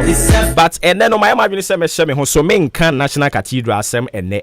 But PhD holder Dr. Sonny Badu or se me nkan kire mo amoye in charge of National Cathedral ne se ni sika abedi mu bi ho a momfa na de emre no. Na ebinom o ka se omo eye fundraising omo call UK no. Ono Sonny Badu PhD holder Dr. Moton sa freno ema ne beto nwom 5 to 15 minutes na also ba beto sa nwom no mo allocate $50,000 some of the man no o se men kan cha mo se hwe ma ne ho eni ti se ebia na eyampa mo allocate sa sika no a enya meduru ne ho enti mo abeduru mu ho no mo mfa mre no ebetimi kura nka mo nchemu miensa mo mfa ba akona mo mfa mienu mre no so what you say na say mo kan tra sa keke say mo de $50,000 ebre no Sonny Badu esime kan kire say enya maye ene me restrict me ho pa say me nka National Cathedral asem because ene no my imagine say me nka National Cathedral asem ene but the me kan say mo amoye in charge no sika no Sonny Badu said, Ninsenya Nkaye. Why you looking at me, please don't stop. I'm a demon that you need ASAP. I'ma give you all you need, full stop. All you haters are making rap. Say I mean, don't get shy. Number one, I give you full pressure. Every me, I make them kill your shine. Everybody wanna be on my side. Hey, so you please leave my side, man. Phone don't stop ringing. My friends are banging, money calling my phone like I'm making. Ghana, Adisiye. Adwuma ofore amanfo emamo ate ediba Ahenkan 93.3 FM. So once again, a glorious birthday going out to you, Mama Christiana and Nima. Enjoy your day to the brim.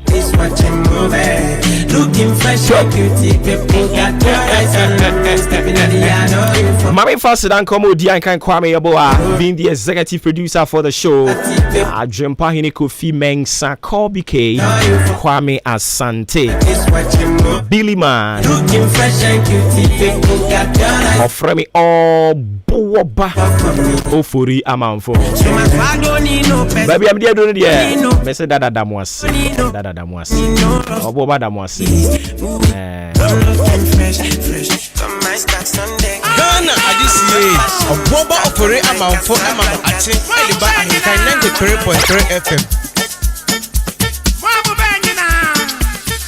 Mode ayi ne nsawani bawia ansa ne adamase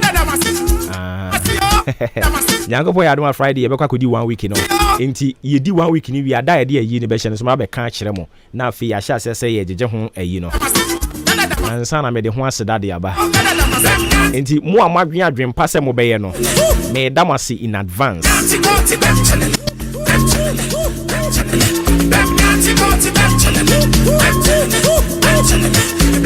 Eti ni eko ye no aboya baso di anko ye no atwe adwen si so ti ase nipa na efumi nipa na de che so ari ase ti ase se eyire so kire so se den adum rongu ani mu ase ejenya nkopon ne obenya nkopon obeko so ahwe nyina so ye woni da se chena iko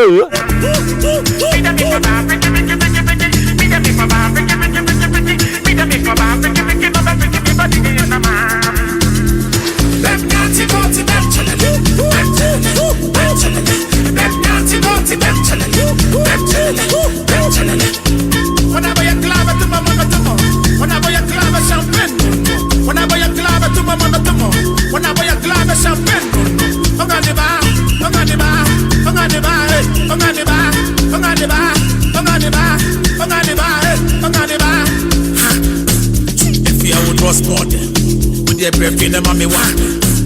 Why you wanna play hard to get? If you don't like, I go for your friend. You can dance where I want to protect. Belly where you there. Betty where you are missing belly where you there. Come on, no one some. If I wanted to say for the thumb from. And she said this is some thumb.